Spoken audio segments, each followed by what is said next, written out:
start taking care of those. You go to work.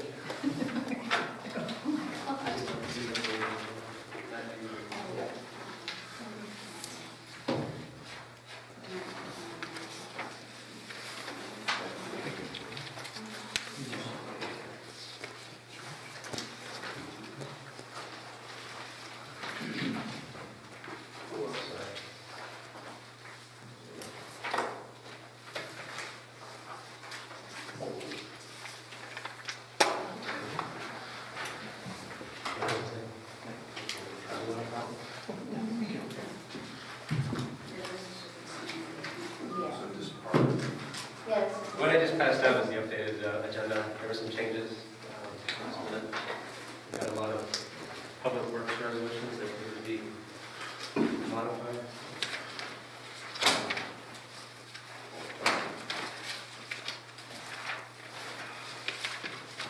Is this what- Yes, no, that's, was the first original copy. Oh, You have to look. The second one.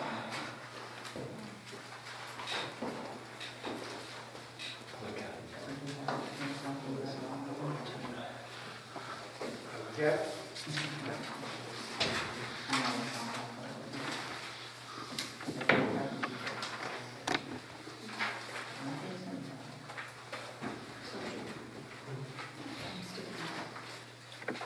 So this will be this one. Yeah, disregard the one that's attached to the packet. Yeah, that's Use the new one. There's some changes.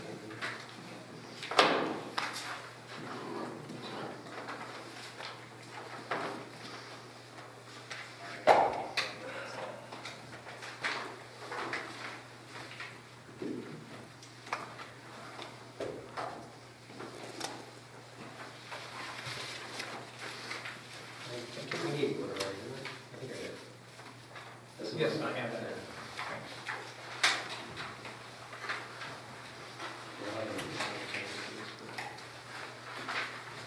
I had to get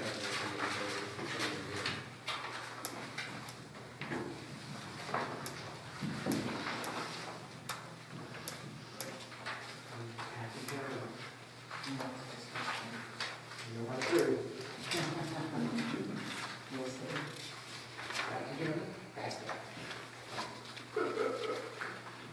We'll see. Putting that theory to the test. We got a lot of these. Says Louis Gross missing. That's it. Taking advantage of the money. Mark is missing. Yes.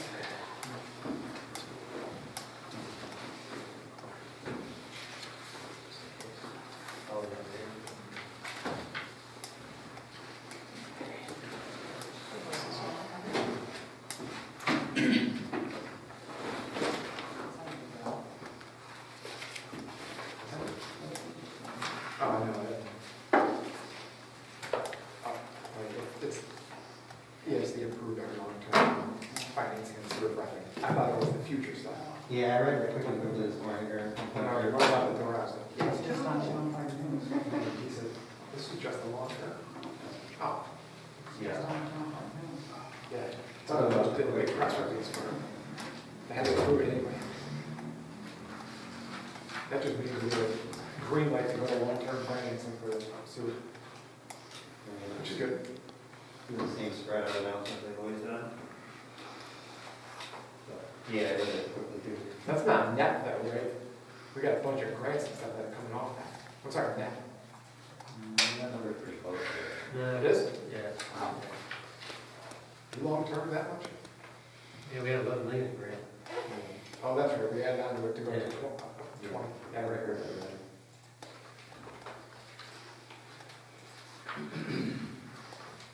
Do I hit record on you? Yeah. Okay. I don't have anyone yet. No, I'm sorry, I don't have a lot.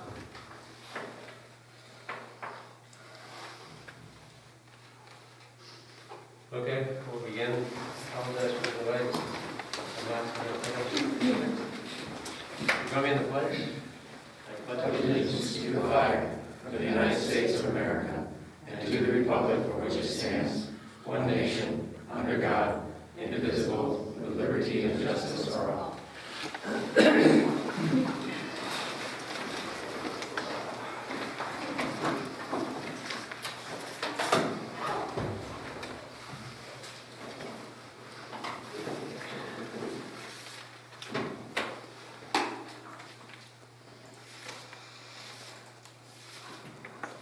So we have on the docket this evening 3 public hearings. The first one is the introduction of the proposed local law regulating sewer use and septic systems in the town of Ticonderoga. This one has been open now for a couple months. We've made one last series of changes, one of which that the board had been discussing for both sewer and water, that will take effect on sewer tonight, is to allow for those, allow the board to make leniences for those who may purchase a derelict property or property in need of rehabilitation and provide them with a relaxation of sewer rent for 1 year. So it's to help to promote and encourage those who do decide to take on properties in the town to be able to have a little bit of a break to get the property up and running. Other than that, there was also a change to the mercury limitations, but otherwise the law is still what it was from the last public hearing. So at this time, I will open the floor to anyone in the public who has would like to come forward, state your name, and just any comments and so forth regarding this particular law. I would. Terry Smith. Joe, you and Dave probably heard all about this. I'm talking about the tower. The tower that's on IP property. This is a public hearing just for the sewer use and Oh, septic just for the system. sewer use. Yeah, we'll get to public comment later. That's okay. First time. Well, we're happy to have you. Anyone else for the sewer use? Okay. If not, we've had it open again for 3 months. I think our committee's reviewed this quite extensively, so I think we're ready to, we haven't really received too much feedback on it. So I think we're ready to go ahead and close this public hearing.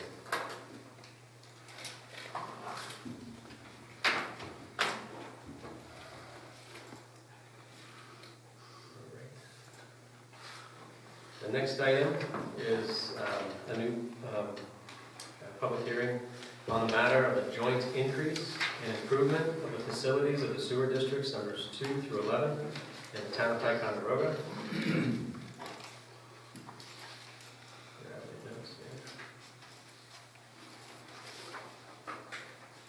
This is a public hearing on improvements to the wastewater treatment plant in the form of improvements to the ventilation system in the plant for matters of health and safety for our employees, and making sure that there's the right frequency of fresh exchange of oxygen and fresh air within that facility. It's a $3 million project. And it's one of high importance given the considerations of the working conditions of our wastewater employees. At this time, I will open up the floor to anyone who has any questions or comments regarding this project, this proposed project.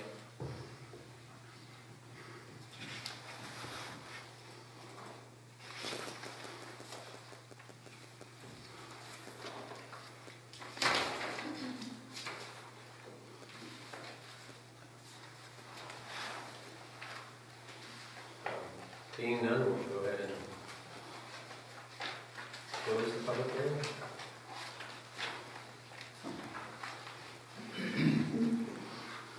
Move on to our last public hearing.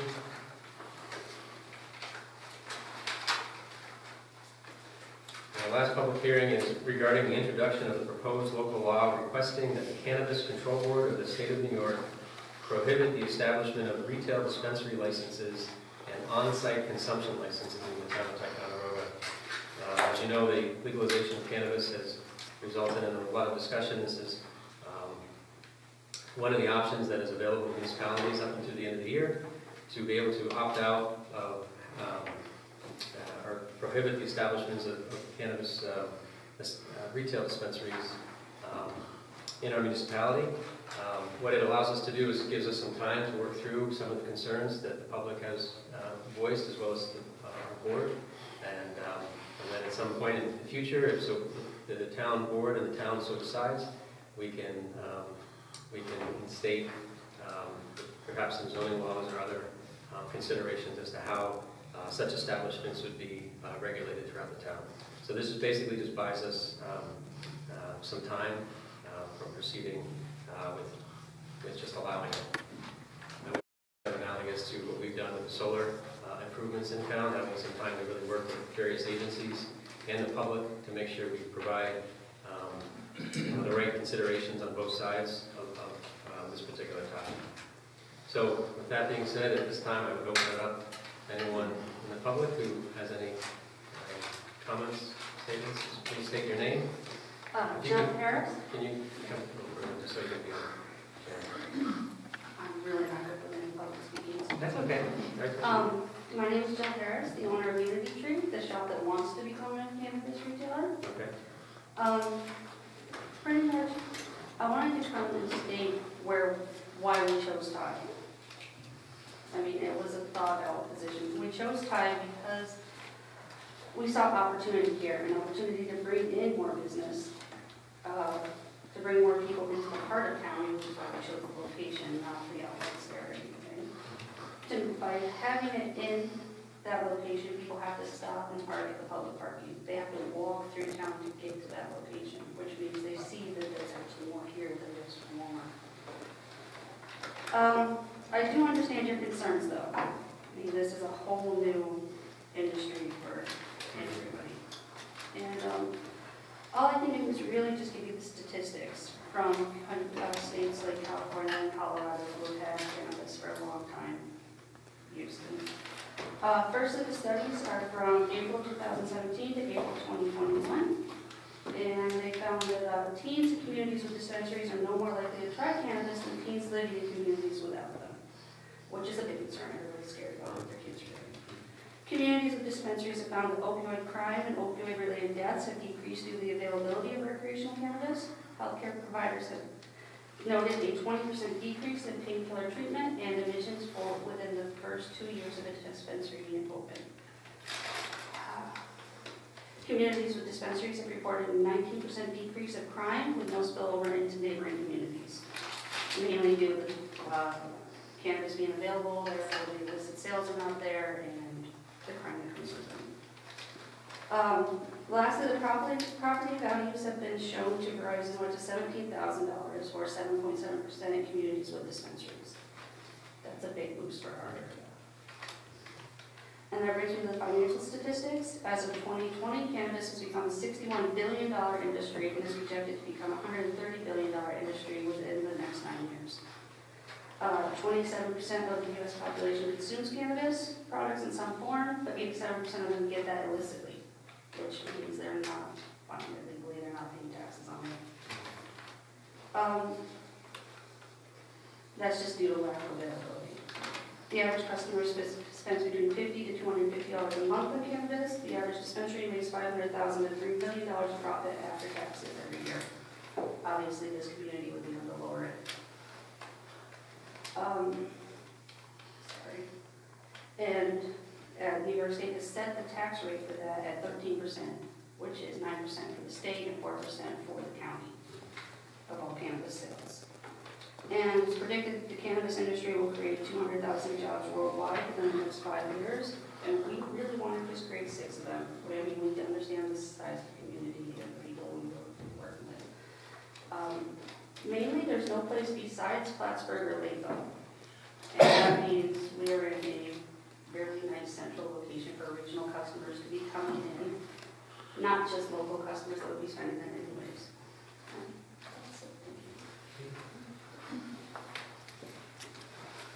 Is anyone else who would like to speak? Okay. We did get one letter in, Yeah. that is from Levi Monday. He wanted to voice his opinion that it would be amazing for the town to do this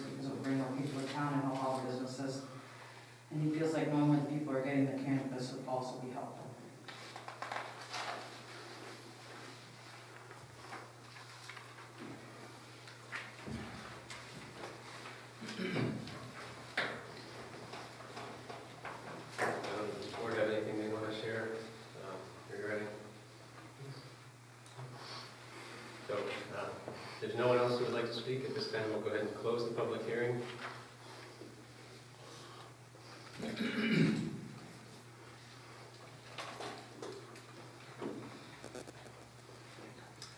we will move on to opening remarks. We don't have a whole lot. For today, the coronavirus update, there were quite a few number of positive cases in the last 2 days.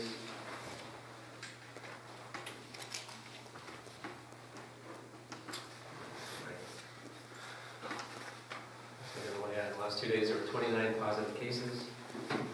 3 of them were in Thai. Again, just encouraging people to consider getting vaccinated. There are still breakout cases that are occurring, but predominantly not being affected as nearly as bad as those who have not received vaccination. And the Office of the Aging is having their annual election period for Medicare beginning October 15th through December 7th. They're also opening up HEAP, Home Energy and Assistance Program, beginning October 1st and through the March 15th of 2022. And one other piece of information.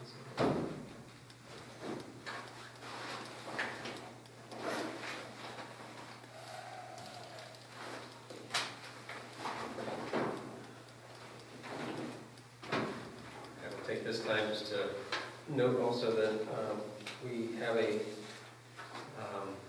new youth recreation supervisor, and we're eagerly looking for activities attendants to staff our after-school program. Once we have those attendants, and we're looking forward to opening our after-school program. But the item I wanted to bring up is that over the last year, Essex County was the only county to not experience a decrease in sales tax revenue. Actually, we exceeded Warren County in 2020, so even during the COVID pandemic, Essex County fared pretty well with regard to economic revenue attainment. With that, we'll move on to, there's no Board of Health report tonight. So at this time, I would open up the public comments. So Terry, if you want to start us off with. My turn? Yes, you can. Yeah, like I was saying, probably Joe, you and Dave know what we're going to be talking about. I'm talking about the tower that's on the Phillips property right now. Okay, I've been bringing up this matter for the last few airport committee meetings, but the last one was canceled, so I didn't get to say what I wanted to say. Time is getting short, and I feel it's important now to bring it up to this board.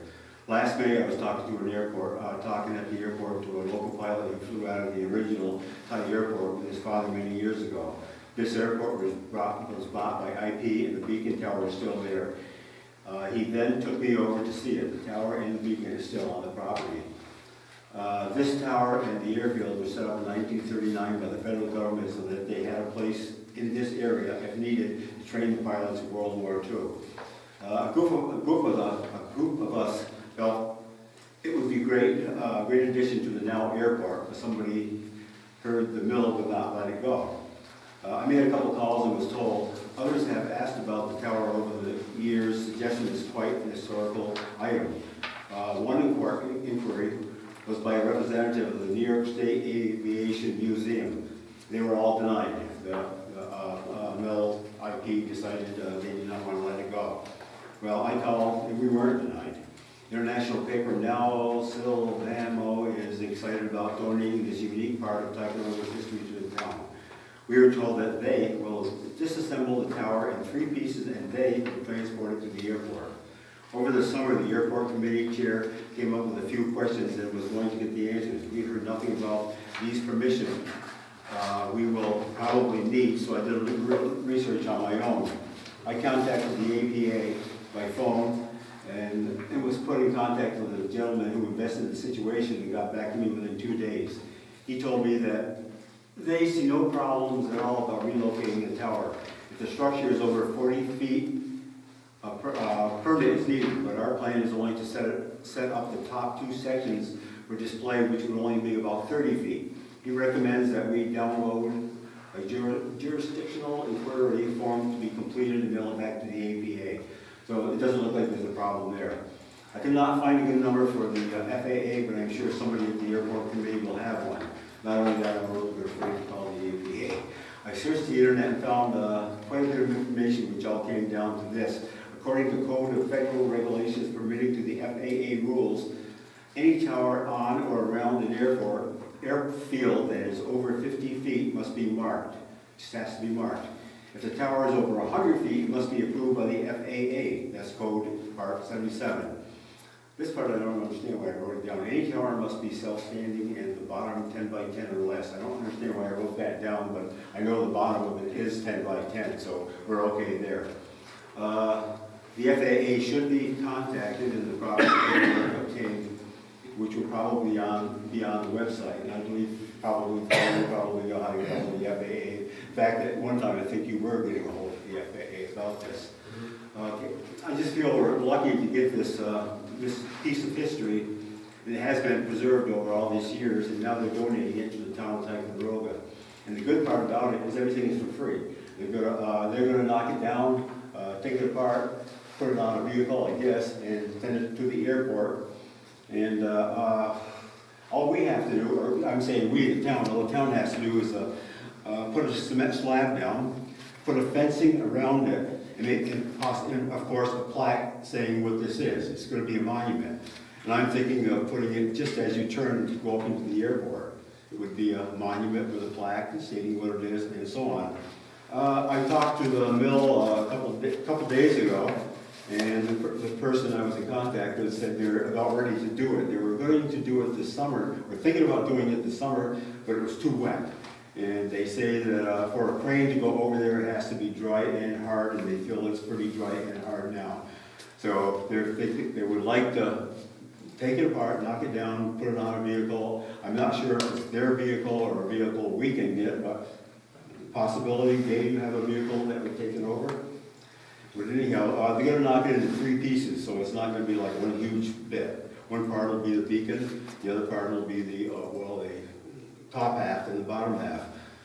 I'm thinking probably if we set up just the top half with the beacon, like I said, just before you go up there, and set it up. Even if we, now that they want to give it to us and transport it over, even if we don't know what to do with it, maybe we could set it on a site on the airport someplace in storage, and maybe later get permission to put it up, whatever has to be done.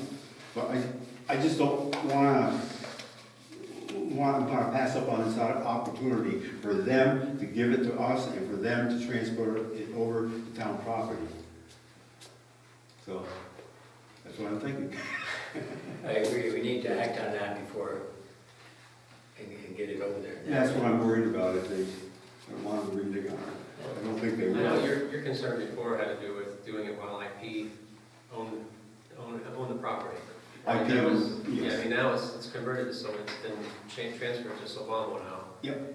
So that's no longer an issue. In my conversations with Silvamo, former IP, they still have all the equipment and resources needed to bring that over at any time. I think what was discussed at the last airport meeting in September, I missed that, yeah. was really more the merit of doing it. I mean, we actually had an FAA meeting this morning discussing things like hangars, which we've been talking about for several years. And you think a hangar at an airport belongs there, but there's a lot of planning that goes involved with that, a lot of different agency discussions to make sure we meet all the requirements from FAA, of course, the funding agencies, the APA, the town, and future planning and so forth. Mm-hmm. So there were some questions that were brought up at the airport meeting the last time.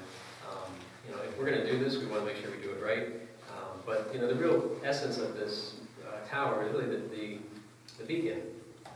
And we were talking about if anyone's even seen the beacon and understand what condition the beacon's in. I realized you had looked at the tower, the steel and so forth was okay, but the questions were like, well, if we move it over to the town property, how long will it last outside before eventually it succumbs to nature? This is really historic. This is really historic, and shouldn't we preserve the piece of it which is the most noteworthy character, which is the beacon. So we had a really good discussion, and a lot of the same people that were here in the one in August were also at that meeting, and I think there's some further discussion that should take place at the airport committee to decide how to proceed with bringing that here, whether, try to keep it intact the entire height, all the other concerns as well as, taking it from Salvamo's property, private property to the town property, it could become susceptible as a quote-unquote attractive nuisance, even if you put a fence around it, depending on what kind of fence that would be, it could be like a barbed wire fence or what have you. So I think there's a lot more considerations that need to go into it before a decision's made, but yeah, we've had some conversations with the APA and with the FAA, and they've kind of given us some of the indications of how that would move forward. Joe, what would be the problem?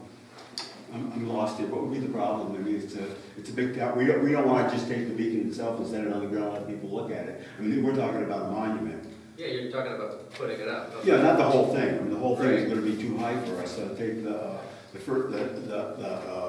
from half all the way up with the beacon on top. So you can sit down below and see the beacon itself. As far as the beacon goes, it looks like, from the shots that I've seen from the drone, it looks like it's in pretty good shape. I mean, they're just big bulbs and everything. I'd hate to see them sit in a museum someplace behind a big piece of glass. I mean, I think it should be on the tower. Yeah, so there was good conversation with the people who were on the committee at that meeting, and I just think that it's not really meant to come to this level first. It should really be discussed at the committee level to decide how that plays into everything else that's going on there. Well, what is the holdup? The reasons I just shared with you, concerns about the main character piece is the beacon. Want to make sure no one's been up to see the beacon. I know they've taken some aerial footage of the beacon. We have been up to see it. Who's been up to see it? I've been up to see it. You've Dave's been up to see it. No, not up on top, no. Up on top. No, we cannot climb it. We actually had one of the Right, members said that he that's- would climb it. Yeah, so I'm not saying it doesn't have merit, I'm just saying it requires a little bit more investigation as to the full plan that we want to move forward. But, everything, as everyone around this table knows, priorities are made and then priorities are changed because things come up. I mean, right now, the biggest issue is trying to keep that airport viable and to continue to get FAA funding for it, to keep moving forward with replacing the apron, replacing the taxiway, replacing the runway. All these things you've been out, you've seen the side of the cracks. No, I'm impressed with it. So if we don't keep our based aircraft to a certain level, which we didn't early on when I first came on board in 2016, because when they had done the NIPIAS evaluation, we were under that threshold. So we lost funding for 2 full years, right? So our airport can have those historical landmarks and be an added attribute to the airport, but the airport functions as a means of bringing in revenue to the town. We now have a fuel farm there. We don't want to be handicapped again by not being able to hit our number of aircraft. And one of the things that's keeping us from there is being able to have hangar space for those aircraft that would like to be here, especially year round, so we can use their tail numbers as part of our based aircraft to continue to receive funding. So again, there's a lot more to this. There's a lot more to it, and I think it just warrants having a conversation with those people who are on the committee that aren't here tonight. Dave and I are the only two that are on that committee. I think the last meeting I didn't miss, but before that I talked to him. Yeah, and there's been some discussion. It's just an antique tower that's going to sit there. It's a monument. We're talking history here. I mean, as far as a tower goes, I mean, they don't use beacons anymore. They'll have cell phones up there or something. I don't know, but they don't have the. Right. Well, we have, the nice thing is we have pilots that are on our committee. Yeah. And they all have, one of them, remembers when it was operating over on the current IP property. So without belaboring this any further, everything needs to just be discussed at the airport committee again, and we'll have it again. And the problem, the thing that has to be discussed is.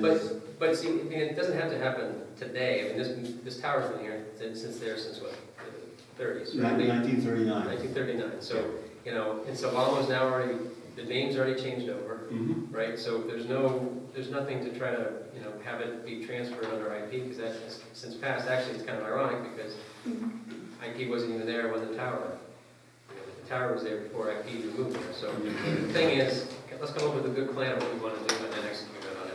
It's staying erect for another year, and nothing's going to change. It's been there for 80 years. Right? Okay, so the plan will. Couldn't we do that plan? I mean, all those questions and decisions that you just said are valid, I mean, they gotta be answered. But shouldn't we take possession of that? But I don't. Get it over to the airport, we have plenty of room. We have, they're volunteering to move it over there, bring it over there, leave it there, No, and but they're then answer all these questions. Lay it on site, don't set it up, lay it on Just site. get it there, and then you could answer all the questions that you just brought up. Yeah, but by doing that, then we circumvent the whole committee process, and there's people at the committee that had opinions about what they thought it should be. I mean, I don't think it should circumvent that, otherwise what's the point of having a committee? So I hear what you're saying, but the thing that I don't understand is what's the rush to do it right now? We haven't rushed for 80 years. Why does it have to be done in 2021? Why can't we have some time to discuss these things, work through and come up with a plan? It's been sitting there doing nothing all these years, and IP, people have been trying to get it, and they haven't been able to get it. All of a sudden, they're telling us we can have it, so I think we should grab it. It's a monument, it's a piece of history, and set it up. It's not gonna hurt anything. No, I hear you, Terry, but I don't think there's anything that's going to change between today and, you know. You're right, so let's do it now. Right now. Can I ask a question? Hold on, are you finished with what you want to say? It's related to this. Okay.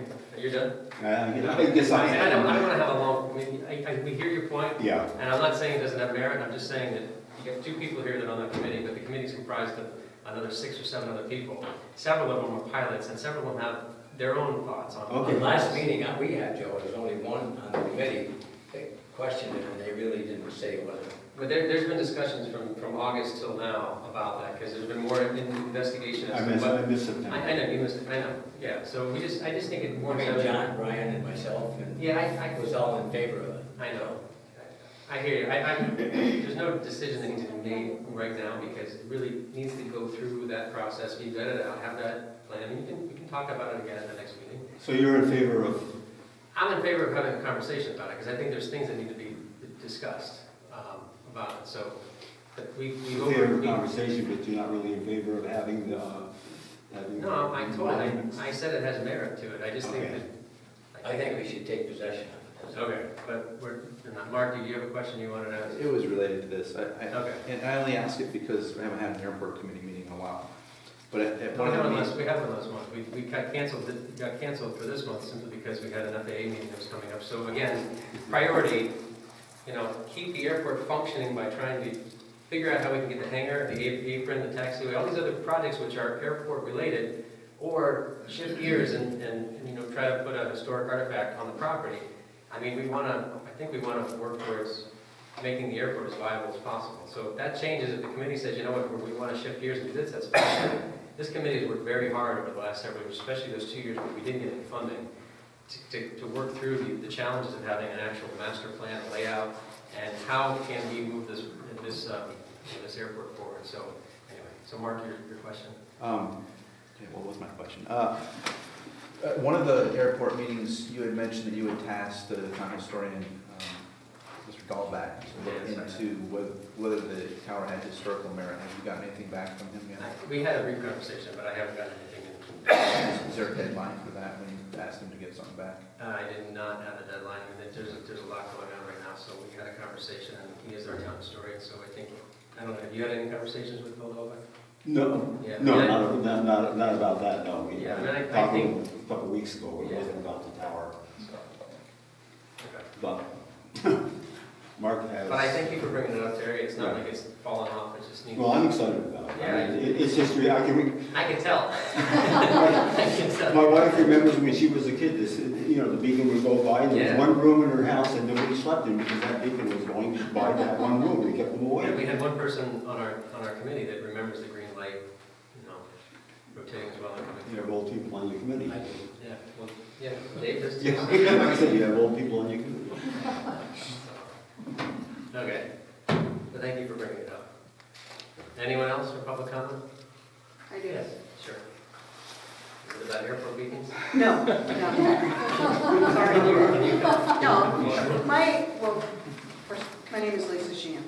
Okay. So, my question, I might be beating a dead horse with this question, but I'm just wondering if ever in the past or maybe in the future, if the town is going to try to actively work with an entertainment company to bring something like the Fun Spot or movie theater here to tie, because youth are getting into trouble because they have nothing to do. They have nowhere to go. And this one is a prime area with all the surrounding communities. You know, we have people in Vermont, and also it's to keep our tourists in town, especially on rainy days. So has there been any of that? Discussion specifically? Yeah, I mean, That or type of, has anybody like reached out to, like, say, the owner of the Fun Spot? Or what about, you know, Regal Cinemas, or, you know, all the other ones?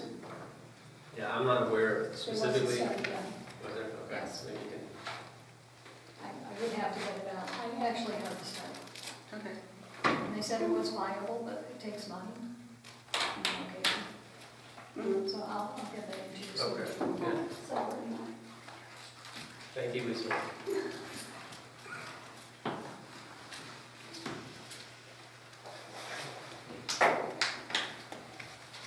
Anyone else? Okay. Then we will move forward on the resolutions. So the next resolution we have is a resolution adopting the local law. I'm not sure what number this one is for this year, but That's when you're going first, will be fine. it's 5. This is the cannabis control board. I put this one first because I know we have a large agenda for public works. So this is a resolution adopting local law number 5 of 2021, requesting that the Cannabis Control Board of the State of New York prohibit the establishment of retail dispensary licenses and on-site consumption licenses in the town of Ticonderoga, County of Essex, State of New York. And again, this is to give the town time to work through a lot of what Jill had provided for us, as well as other concerns that have been brought up by other people that didn't speak here tonight, but concerns nonetheless. why can't we do that?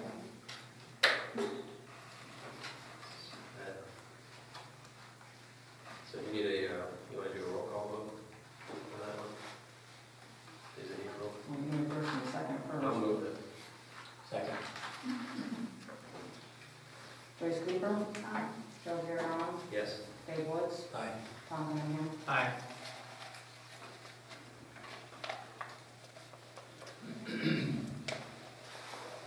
Okay.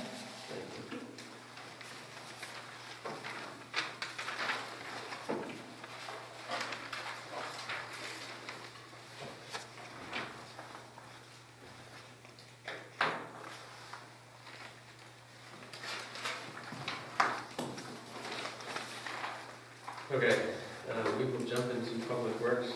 We've got a lengthy docket here.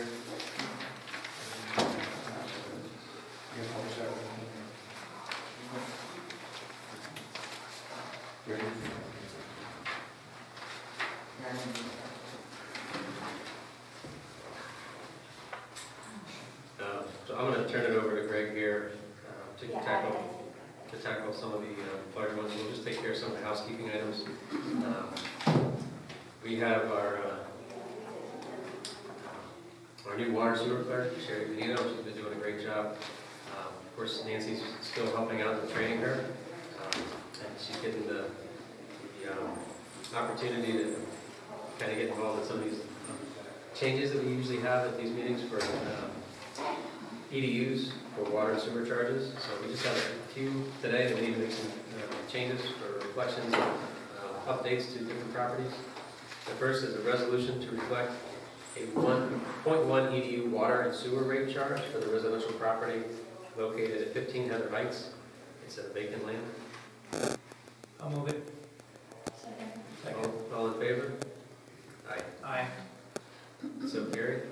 Second resolution is to reflect a 1 EDU water rate charge for the residential property located at 49 Veterans Road. It's also the property that has the solar project, so that's why it's got that 1 EDU charge. Second. All in favor? Aye. Aye. And the next one is a resolution to reflect a 0.1 EDU sewer rate charge and a 1 EDU sewer debt fee for the residential property and vacant land located at 19 Winning Point Lane. I'll move it. Second. All in favor? Aye. Aye. So carried. All right, with that, Greg, I will turn it over to a long laundry list of resolutions. And a lot of them kind of pertain to some of the work that we have ongoing with the stormwater separation project, but also some other projects that are coming down the pipe, so. Do you want me to just kind of go in order of resolutions, or? Yeah, if you, well, yeah, it'll probably be easiest. Yeah. I tried to, for Tanya, I tried to group them after. I guess talk through them and make them, that's what I know. So next one, resolution on here is, we did a change order close out for the current ventilation project that's ongoing, but we had to revise their final payment to the contractor. There was one more thing that came in afterwards, so we're just revising the final change order to close that project. Do you want to do the resolutions as we go, or do you want me to talk through them and then circle back? Let's just do as we go. Yeah. Yeah. That'd be good. So this is a resolution to approve T. McGillicuddy change order number 1R, AES number, project number 4392. It's our wastewater treatment ventilation improvement project, which is actually just to not be confused with the other wastewater treatment ventilation project. This is the, what we call it temporary, but what is the word? It was temporary, but it's really preliminary. It's preliminary to the larger one that we're going to be talking about in a little bit. And this is just a reduction of the deduction of about $800 to the contract amount per what Greg had indicated. Just one additional payment was received for travel and an updated report. So just, we were under budget, but we're just making one additional payment. So I'll move it. Second. Any discussion? All in favor? Aye. So carried. Next is the sewer use. Yeah, so the next one we have, we passed the, we finished the public hearing on the sewer and septic system. Law in Ticonderoga, ordinance in Ticonderoga, so I'd like to propose a resolution adopting local law regulating sewer use and septic systems in the town of Ticonderoga. I'll move it. You want to do it? I'll second. You want to do a roll call? Joyce Cooper. Joe Giordano. Aye. David Woods. Aye. Tom Fontaine. Aye. And that'll be local law number 6. And that is been a, how many year endeavor? 4? 5? I think not longer. Yeah. The first draft I have, I think, is 14. Oh, really? Okay. Wow. This was a priority? Something else was? It became a priority? Many priorities. So I'm glad we can get that one done, and I look forward to, let's move on more on the water in between. Huh? There's nothing in between. Not a thing. Federal enforcement, So does that mean we should start on the revised one now? no water. Water, we get the water. Water starts tomorrow. Yeah. Okay. Now you can take it for GNGP, sewer ventilation project. This is the more larger scale permanent installation. Not to be confused with the other GIGP or ventilation project. Right. I'll give you, so next future project for treatment plant, I'll give you my engineering grant administrator has and kind of other end. So the town received a $3 million project for finishing the upgrades to the ventilation system. The project that's ongoing now is going to be, we call it temporary, but it's actually just kind of the first really key component. This is the next step.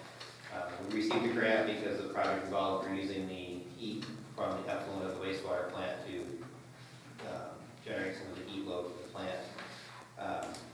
So first part of the grant, the first grant was received. In the intervening time, as we started this in the last month or so, I've also notified that we haven't gotten formal notification, but it looks like the project's going to qualify for 0% loan hardship financing. Second piece is coming into play. There's some other grants and a lot of other components to go forward with it, but first step in moving forward, the project is approving seeker and then the bond resolution today. We have to make the go, no go on that point today because it's due in a month, all the planning paperwork for it. If the next discussion in a minute will be on some other phases of work that are tied to this, but the first step is the seeker and bond resolution for just the ventilation plant part of the project. So, and it's estimated at about 3 million, just over 3 million in the report. And that's what we applied for all the grant funds for, we're putting everything in at 3 million. in re-looking at it, it should actually come in quite a bit less than I've already actually done a little bit of the work, and we've re-scoped it, we think it's gonna end up being a bit less, but for sake of argument and for funding, we want to leave it at $3 million for now. So with $1 million grant. So that's my engineering / grant spiel. If you guys Yeah, Matt, we're doing a seeker on this one, but I know the seeker also included collection system and phosphorus, right? No. No, okay, because I made that mistake. So we can do one resolution to adopt the negative declaration under seeker just for the wastewater treatment plant ventilation project, and then do the second one that amends In a that. few minutes. Yeah, okay. So this resolution is good except for the second part, which has with an amendment.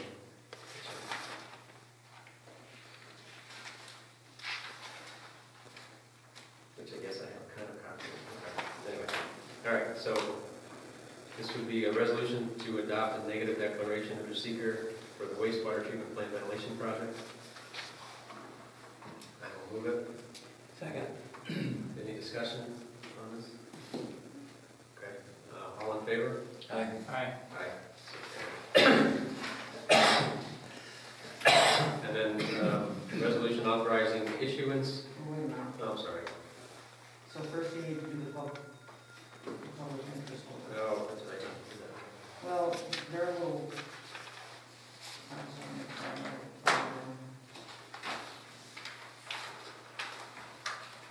Yeah, you can do a resolution, for the public interest order.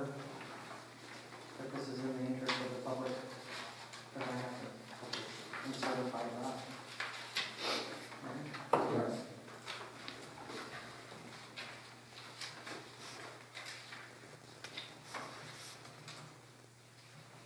But this is for the interest of the public. Yeah. So resolution, sorry. Resolution passes public interest order. It's declaring that this is for the best interest of the public. Okay, resolution passes public interest order. I can do that. Second. All in favor? Aye. Aye. And you can do the issues. Okay. That's probably what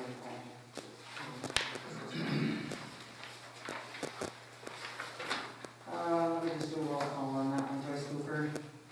That's on the public interest order. Joe Giordano. Aye. Dave Woods. Aye. Tom Cunningham. Aye. And the next one's for the issuance.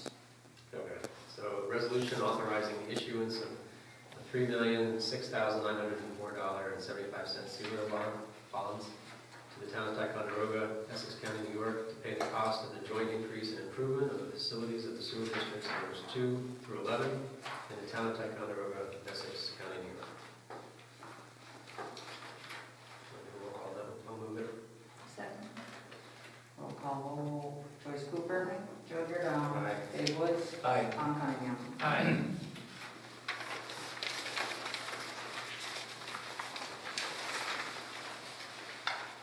Now we move on to Ian. So, as we've been working on planning work for the collection system, we've been working on trying to do this in a particular order and time frame because we've got grant deadlines are due, time frames we have to meet, and lots and lots of planning and discussion in the background. So the long list here is the result of trying to meet a lot of different requirements and timeframes that have come up because a lot of the grant applications come up very quickly from the state. We've been trying to work to meet all those so we don't miss an opportunity, but also get a good game plan in place. So the next piece is the first step of applying for basically the second and third piece of cohesive project, which is upgrades to the treatment plant to deal with a species permit change, the limited phosphorus output of the plant, which essentially will be upgrades to the aeration tank, which is the last component of the plant that we haven't touched down there essentially. And then also a collection system project, which will be in Lake George, Amherst, Hawkins, and Champlain sewer lines, basically reducing overflows at 003, similar to what we're doing for the Portage, although the work may not be the street repair that is the beginnings of a plan to go after several other grants that are still in progress and still theoretical at this point. But the first step of it is going through the bond resolution process, because we can't apply for those grants if we don't do so. And all of those time frames have come up in the last couple of months. We put a lot of time into initial planning. We actually got the first grant for the ventilation, got the hardship, which is 0%. Now the WEA grant came from the state, which was delayed for 2 years and had to be done within 2 months, so hence all the time frames. But it's collectively, it's a just over $13 million project with the goal and aim to get somewhere in the neighborhood of $7 or $8 million at least, if not more, in grants. But I think it's actually a little more than that if we can get these next rounds. So there'll be a lot more. So there's a lot been done in the background discussing all this. We'll provide more detail over time. Happy to go answer specific questions, but we're planning on providing those as we go over the next several months. So just for the public wise, give a kind of a connection of what we're doing here. A few minutes ago, the board went through the GIGP for the ventilation project. They adopted an environmental resolution under secret for environmental quality review, and then they adopted the bond resolution. So that is a standalone $3 million project, roughly. This next step that we're talking about doing is establishing, really amending the secret resolution that we just adopted. And we would say, well, or the secret findings that we just adopted, why would we do that? Traditionally, we apply for projects like this under a global funding umbrella, right? AES did that a while ago. This project was listed on the Clean Water State Revolving Fund, we call it the CWSRF. Been on there for a few years. And earlier this year, we got that $3 million GIGP funding that Greg's talking about. Many times in the past, historically, you get those grant awards and you can, for lack of a better term, you can kind of let them linger while you go work towards getting your other grants for the global project, right? This year, EFC came out and pushed those grants a little heavier. You know, they wanted these grant agreements and all the information for the grant agreements in by October 31st. So that we couldn't let it linger, right? If you don't get it in by that time, you lose the grant. In the meantime, we found out that the scoring for what amounts to a collection system, phosphorus work, and this GIGP scored very well. Actually, it scored very high for hardship, which is great for the town because you get 0% finance, potentially more grant. So again, usually we would say, okay, we've got our GIGP grant, keep that in our hand. We've got now our hardship. Now we're going to go after this WEA grant and fill in the gap. Well, timing-wise this year, again, because of this October 31st deadline, and it was a hard deadline, we couldn't wait. So we have gone through the secret, we've adopted the bond resolution, taken care of that. Now this next step that Greg was just talking about, we will resend our notices to all the involved agencies, expand the scope under secret, because under secret you can't segment projects, right? You got to review them globally when they're related like this. So now that we know we're going to go forward with this in concept and apply for these funds, we're going to essentially restart the clock on the seeker for this next part, consolidate them all together, review them all in one package, doesn't impact the GIGP. We will have public hearings, what we just did for GIGP for the next phase here in November. And then come November 22nd, we will have an application in to the state for this WEA funding. And then we'll have a global package under this financing that we scored really well on to hopefully be able to close the gap with the grant funding and pay for this whole project. So it seems convoluted and parts of it a little bit backwards, and I think based on at least my 20 years doing this, it is a little bit. But that was kind of pushed by how the state has changed this stuff.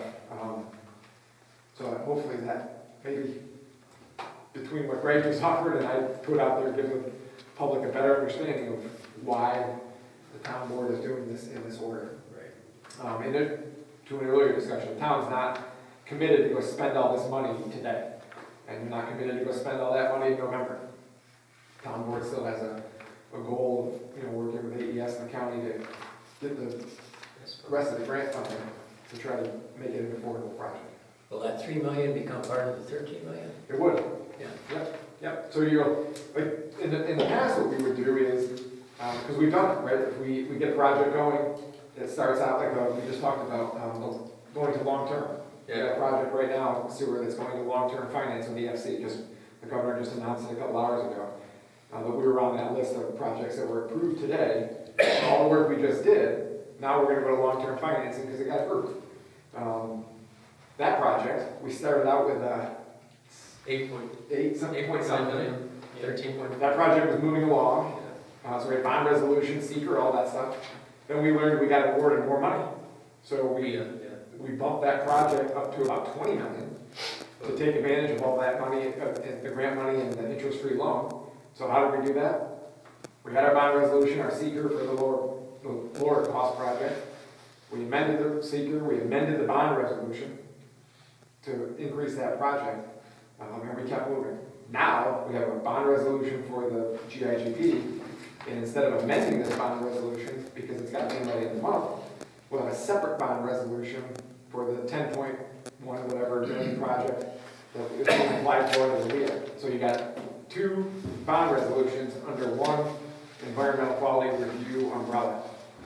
So that's just it's a logistics issue for us that get this stuff done for the town. And the town's bond council, Doug Goodfriend, obviously a huge asset, and a lot of communication with him to make this stuff happen. So hopefully anybody that's listening, probably I confuse the heck out of you, but if I give some more info, there's method to the madness with New York State. And town's done a good job of getting a lot of grants over the years. We were talking earlier, I think $30 or $4 million in projects over the last 10 or 15 years that I've been involved in. And you've gotten them substantially funded with grants. So that, you can say what you want about grants, but if they're out there, get what you can. And the rest of it on zero interest loans. Right. Too. Which is a big saving. Millions of Absolutely. dollars. That's a grant itself. Yeah, exactly. Do you do all the grants for the grants? Do you do all of the bookwork for the grants? No, we divide and conquer, so Rob, The county? county, County, quite a bit. Yep. And some, we do some. Yeah, and I've said that before. So everybody in the town does a lot too. It's a group effort. Yeah, Essex County is very different like this. I do work in Warren, Washington counties. I mean, the county administration in those counties is great too, but the amount of involvement that the Essex County plan has in these is really pretty significant. Rob, even before Rob, Mike Mascarenas and the crew, a lot of them are still there. They've always been really involved in these projects, so your county tax dollars are paying for that work too, which is Right. Otherwise, you'd have people at the town really paying to do this. Right. So that's a The good. best grant that comes to Essex County in general is very high, relatively speaking, because of the county. So, yeah, we divide and conquer. The county does as much as they can, because it's a lot cheaper for the town, so it kind of splits up. We are all working behind the scenes all week trying to get everything together for this. Partly because the time, part of it is besides the time, state pushing it, just the timing, we do big windows, but all this stuff, that reason, so. There's a lot there, a lot more that people went into it than they even discussed here. There's a lot more steps to So, All right. Need anything else? nothing to. All right. So we'll do resolution classifying proposed action and undertaking coordinated review pursuant to New York State Environmental Quality Review Act. I'll move it. Second. All in favor? Aye. Aye. So carried. You didn't need to do a roll call, right? You need to do another public interest order? Yeah, there's an order calling for the public hearing. Yeah, your public interest order comes when you actually. We did it on. So your $10.120 million bond public hearing, the next resolution is an order calling that public hearing. So resolution regarding the matter of the joint increase and improvement of facilities of sewer districts 2 through 11 in the town of Ticonderoga, Essex, New York. This is for the phosphorus removal. and collection system. And to set the public hearing for November 3rd at 6 p.m. I'll move it. Second. Just as a reminder, November, oh, I think you have to run something, so usually that's. Did I- Is there going to be any remote participation in public hearing, or just in person? we're doing remote, so we'll have remote. Okay, Yeah. so it will also be, what I'm gonna do is add a sentence there, will be also remote via Zoom link, Go to meeting. by Zoom link to.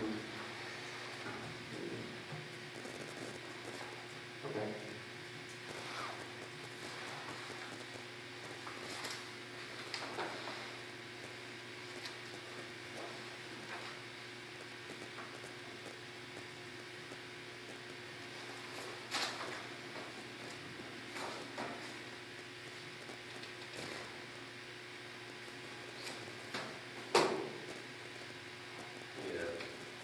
First and second, right? You got John, Tom, first and second. All- You on to- All in favor? Aye. Aye. So carried.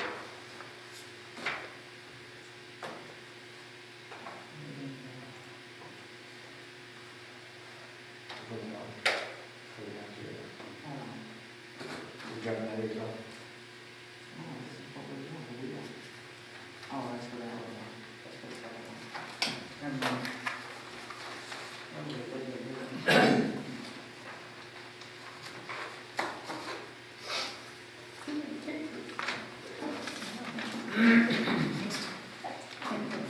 And the next item then is the resolution designating authorized representative and authorizing the preparation and submission of the New York State Water Infrastructure Improvement Act, otherwise known as WIDA, grant application.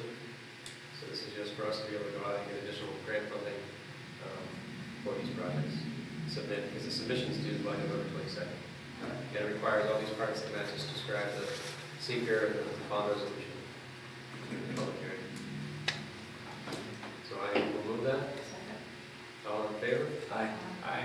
Nice, so carried. Just one comment on this thing, I think just want to make everybody clear on what Matt was saying before, is that going forward with these grant applications and trying to get this grant money is not tying the town at this point to actually spending this money, right? I just think we're going out to get all the grant money we can get the zero interest loans we can get, and at that time, we'll have to make a determination on whether or not it's a proper project and affordable project for the county to go forward. So I just want to make that clear to the public. I know Matt said it, but sometimes it goes over the head, so I just want to be clear about that. Yeah, I'll do the resolutions. Did I do? You did. Now, seeker, set up the bond resolution public hearing, And authorize- authorize the application. So now we'll move on to, So for the Chilsneak Lake project, the initial part, similar discussion to the sewer in the sense that the WIA grant is also potentially available for that project as well. I think at this stage we're starting the seeker and the application for WIA. Just to add your discussion, working with the county, Rob and I were talking, and I think he's going to do one of the WIA apps and I'm going to do the other one to make sure we get them both in. So we usually kind of split them up that way. So, and then there'll be some other stuff later. But initially, right now, it's just starting the process of applying for those applications, and then we had a contract proposal in for doing a little bit of work on funding and planning, but also majority of it is to get the aerial mapping done. One of the critical path items to getting that project designed and timeframes is get the surveying started, which has to be done in October when the leaves fall before the snow comes. So I believe the town is proposing to use some of the ARPA money to cover some of that cost. So that's my. yeah, I just should probably mention, the boards had, when we originally started the Chilsneak Lake District, Water District, or Water Improvement Exploration, we had gone out and done an RFP, request for proposal, from a number of different organizations, AES included, And the board at that time had decided to go with third party just to get some different viewpoint, different perspective on the project, because we had done this, previous boards back in 2011, 12, 13, had gone through the same exact effort to try to work with those water users in Chilson and Eagle Lake. So we had hired Barton and Lejudas. They worked through the preliminary engineering report, and then we contracted them also for the map planning report. And we've completed that, we've had the public hearings this summer, and we've gotten input from them. But moving forward with the next segments, we have a good working relationship with AES and the county and our attorney, and we felt that the board had discussions about transitioning from Barton and the Judas back to AES to carry it on from this point forward, given all the extensive projects that we have worked on in the past and where we are, and specifically the needs that are required for this particular project. It's a pretty hefty project, and timing is of utmost importance, as well as being as creative as possible to find all the different possible funding resources to hopefully make this thing successful. So just having said that, I just want to make sure it's apparent that the town is now transitioning to AES, which is why these proposals here, specifically the one with the agreement with AES, the third one on the list, for which we're going to go ahead and utilize ARPA funding that was awarded from the COVID pandemic to help our friends up in Eagle Lake and Chilson continue to move this forward and hopefully find a resolution in the end. So with that, we'll move to the first resolution, which is classifying the proposed action and undertaking coordinated review pursuant to New York State Environmental Quality Review Act for the Chilson Eagle Lake Water District project. Again, this is just another seeker resolution. I'll make that. Okay. Second. All in favor? Aye. Aye. So carried. And then we have a resolution designating authorized representative and authorizing the preparation and submission to the New York State Water Infrastructure Improvement Act, otherwise known as WIA, grant application. So this is one of the first grant funding opportunities we're going to be seeking for this particular project. I'll move it. I'll second. All in favor? Aye. Aye. Aye, so carried. And then the next resolution is to authorize an agreement with AES Northeast to perform mapping and project planning services on the proposed Chilson and Eagle Lake District in an amount not to exceed $42,468, with monies to come from the American Rescue Plan Act funds pending review and approval by our town attorney. That is on the agreement, not the funds. Yes. Our group funds. So, I'll move it. okay, Second. all in favor? Aye. Aye, so carried. And then we need to do a resolution to schedule a special town board meeting next week to be able to have the public hearing set for the bond resolution at the November 3rd meeting. I don't know if it'll be November 3rd or after. Doug and I, Oh, right, I okay. just emailed him, and actually Okay, if you have it next week, we're not likely going to make the time frames for the 3rd, so you'll end up with another special meeting sometime during November, before the 22nd. The bond resolution is effective upon adoption, so we'll be in good shape, but we're kicking off the seeker and that stuff tonight. We'll get that done. So I don't know what date you guys are thinking about next week, whenever you can. so let me just talk out loud here. Our finance meeting for November would be the 25th, which is Thanksgiving Day. So probably we would have finance meeting maybe the week before that, on the 18th. Again, our regular town board meeting, which was the 11th, we're not having it on the 11th because that's Veterans Day. It's a holiday for the town, which is why it's moving to the 3rd, November 3rd. Also hold a public hearing for our budget. So if we decided to do the 18th at the finance meeting, we want to hold a public hearing probably in the evening, I guess. Oh, you're just having a conversation with whoever's fine with that, correct? I mean, it's due the 22nd. Oh, yeah, right. No, So you just no, get sorry. back- No. Yeah, good point, good point. 48 hours plus 2 weekends. No, let's not do I think that. I volunteered for that one. What did you say? I think I volunteered for this one, so.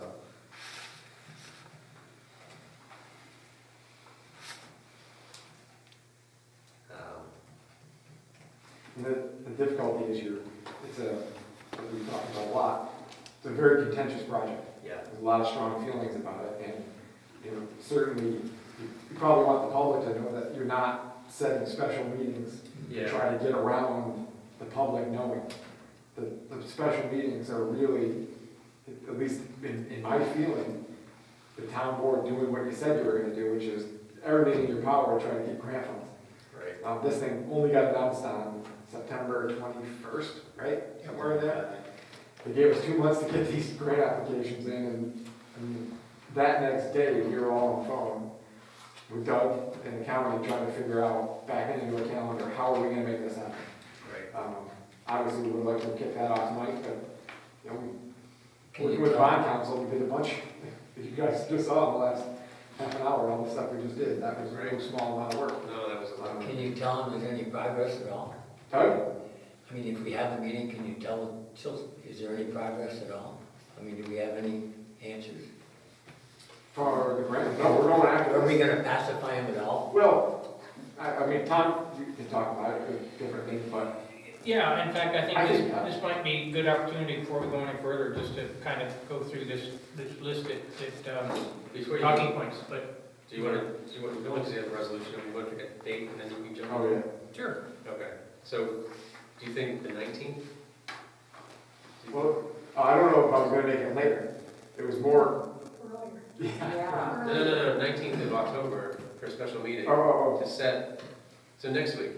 To yeah. set- So do you think you'd have that, the bond, I give it till Wednesday, Thursday. okay. He said maybe tomorrow, and he just emailed me, said maybe tomorrow. Well, then This let's is just not do, Monday. do you want to just, oh, I have to publish the public hearing. No. This is just a special meeting to call the order for the public hearing. right. So it's really, We're not going to do that in November like we were talking about. That would not be November 3rd, probably the week after. all you're gonna do at this first special meeting is call the public hearing for the, whatever next special meeting the board can, that's probably the next thing you're gonna talk about. So we're not gonna schedule a public hearing tonight, though. We can't, no, we don't have that. We don't have that. Don't have We that. scratch that. We don't have that order. I was hoping to have it, but they couldn't get it done. Gotcha now. Yeah, he emailed me just as we were walking in here. All right, so what's the earliest, Matt, you would say we should do it? Wednesday? Thursday? I mean, if you do It's it, gonna get it to us. yeah, if you wanna say the 19th, and I have to say, God forbid, if we don't get it by then. I definitely can't do the 20th. Maybe the 19th. Okay. We'll pull the Boy Scout in for here and see what we can do. Okay. That's a part two. I'll be in touch with them. I'll be in touch with them over the weekend. See what we Okay. can do. Well, you guys have a buildings and grounds meeting Yes, at we do. 8:30, so it's only going to be a 5-minute, it's a quick meeting. But If we, again, for the public, just so they know, if you do it in the morning, Oh, right, some yeah. people are gonna say, why did you do this when nobody can be there? That is just not the intent. First of all it's doing is setting a public hearing, yeah, which should probably be set for an evening, so people can come and be heard. right, But the real goal of why you're doing this in this short time frame is just to get the application in. You're not adopting an order, creating a district, you're just doing it so that you can do what you said you were gonna do, which is apply for a grant. Sorry to steal that thunder now. It's okay. Just want to be clear, no, I can do it in the morning. yeah, right. So, are we okay with doing first thing? I mean, Before Parks and Rec. yeah, I mean, yeah, Before building and grounds? I'm just thinking, again, it's not, I mean, the purpose of it is setting the public hearing, for then the public to come. This is just to be able to set, because we don't have the document from us. 8 o'clock? Or even like 8:15, I mean, you guys have your vote, I mean, it's just that one item. Yeah. As far as I can tell. Okay, so we will set a special town board meeting on October 19th at 8:15.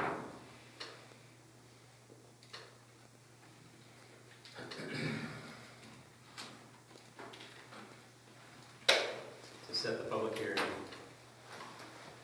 for whatever day we're gonna pick from that point forward. So is that's all you're gonna do at this meeting, which is schedule Yeah, a public hearing?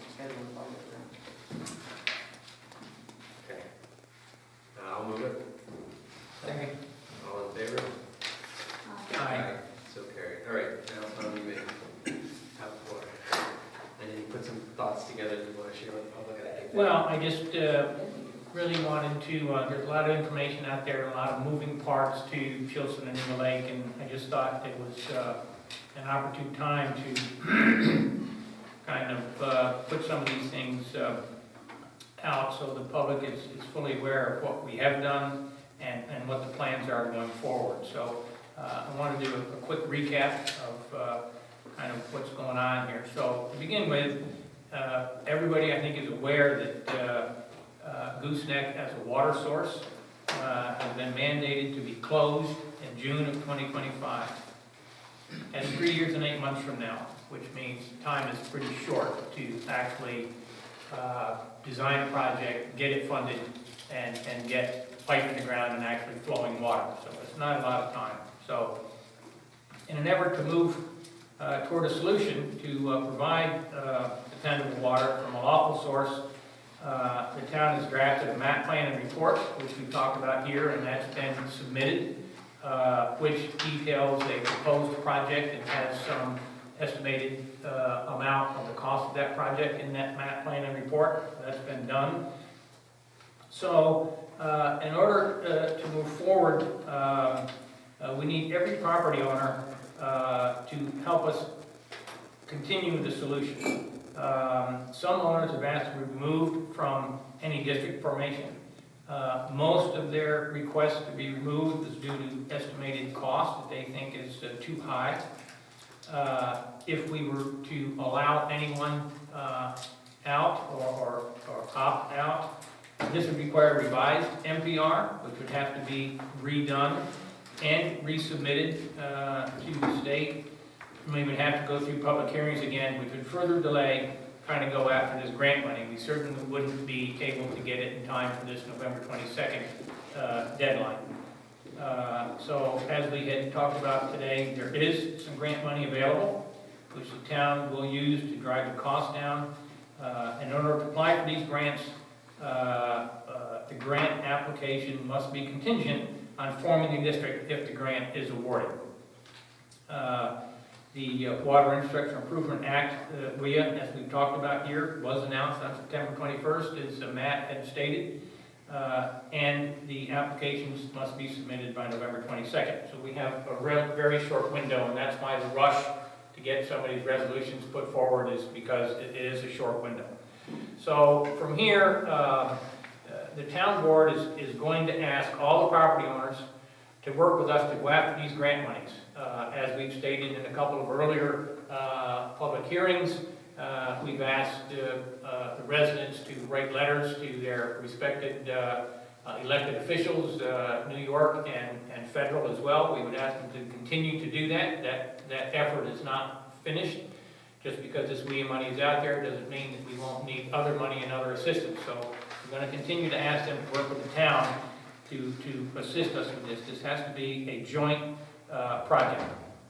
One of the things that the town board has committed to and wants to commit to the public of Chilson and Eagle Lake is that we will not move forward with any project unless the cost can be brought down to a reasonable amount.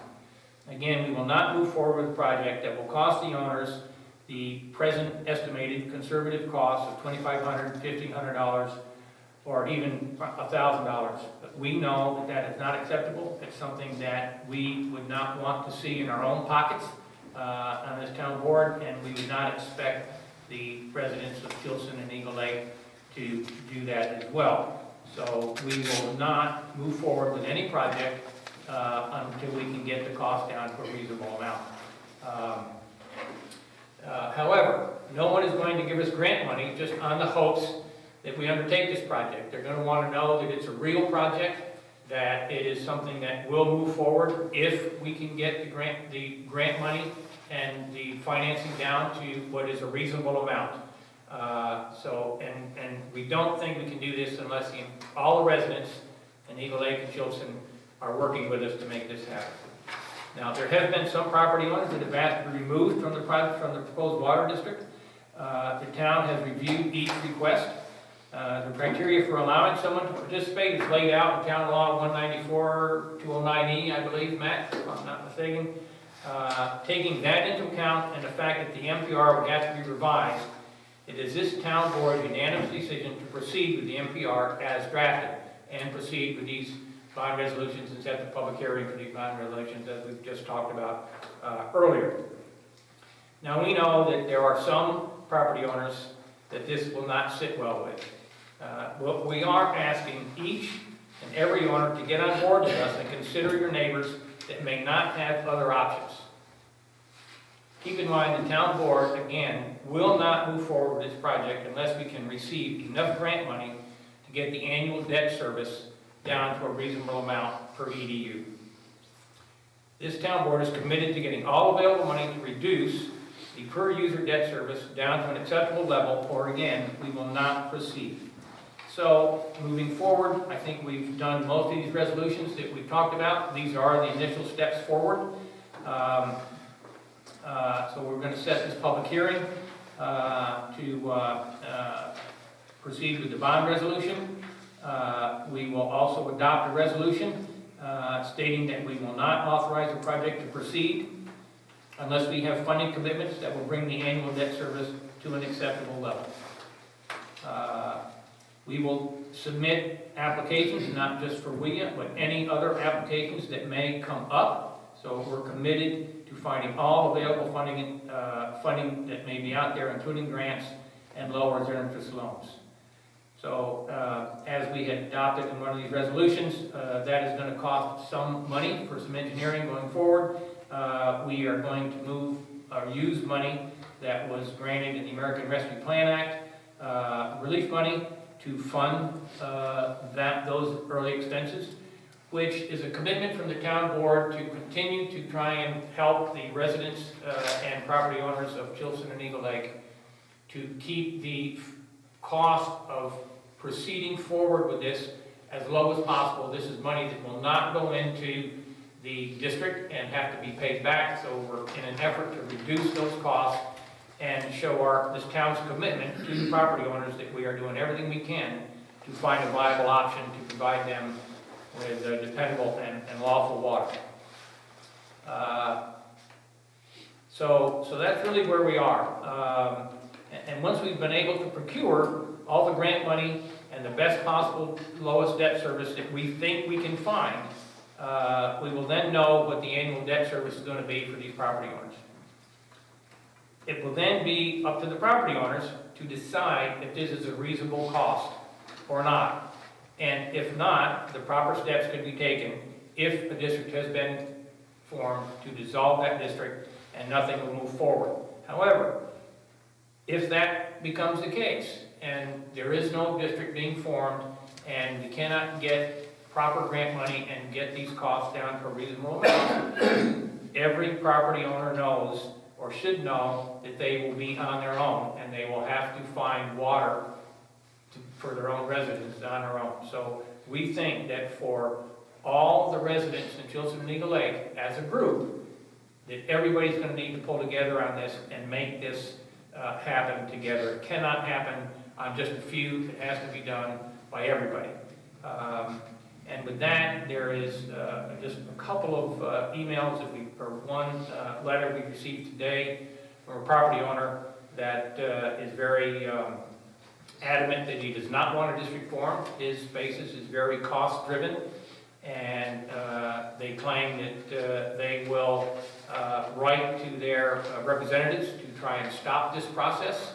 I would sincerely ask this homeowner that they not do that, and that they try to see that we can make this happen and get these grant fundings and stuff to get this down to a reasonable level. So I implore all the property owners in Chilson and Eagle Lake to really start working together on this to help us get all the grant money and try to get these funds as low as possible so we can actually move forward with this project. Time is very short. That's all I have. Thank you. Well said, Tom. Thank you very much for putting that together. It's a very challenging way to articulate all the things that are going on, but I think you guys have summarized it pretty well as far as our actions moving forward, so thank you. Can I get your letter? You didn't get all that I down? can keep up with you. Not at all.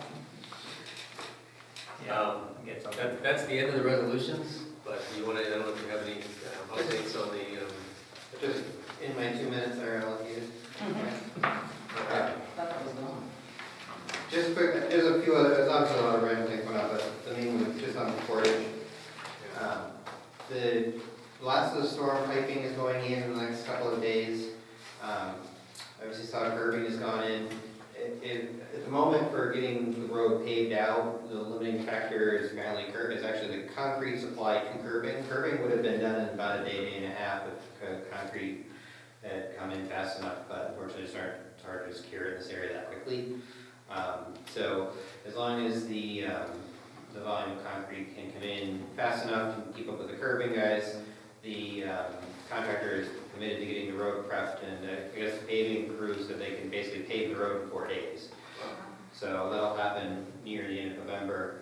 The main exception will be is if curbing doesn't go in all the way up the road, but our goal is to get the road completely paved out this year. There's going to be sidewalk and lots of restoration to go in the spring. The 2 months we lost at the beginning of the project with COVID delays and things, obviously are coming back to bite us now, but we're getting pretty close despite all of that. So again, if we get winter next week, that changes everything, but so far so good. They doing just binder this year, Trying to get binder top or down. doing the top down too? Yeah. Trying to get the whole thing down. At the very least, get everything bindered so we have good road.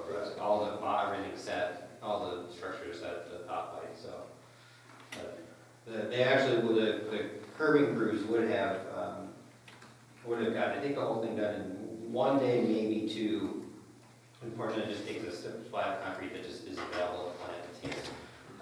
So they're working on rescheduling that in, but other than that, they're in good shape.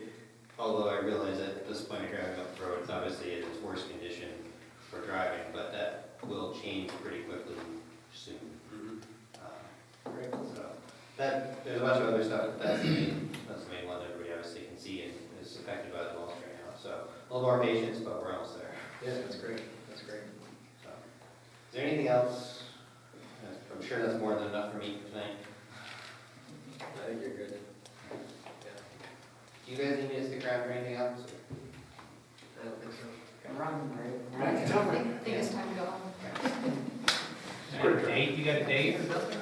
I'd like to go home sometime tonight, but I like to Quick half-hour drive back to Denver. Are you sure of that? You sure you want to see that? she would just like to go to bed so I can take over duties for the dog. Thanks, Matt. Thanks, Greg. Thank you. Greg. All right, we'll jump into building and grounds, parks and rec. Whatever. Okay, I don't have, well, I have a little bit. The community building furnace, they're gonna do Monday or Tuesday.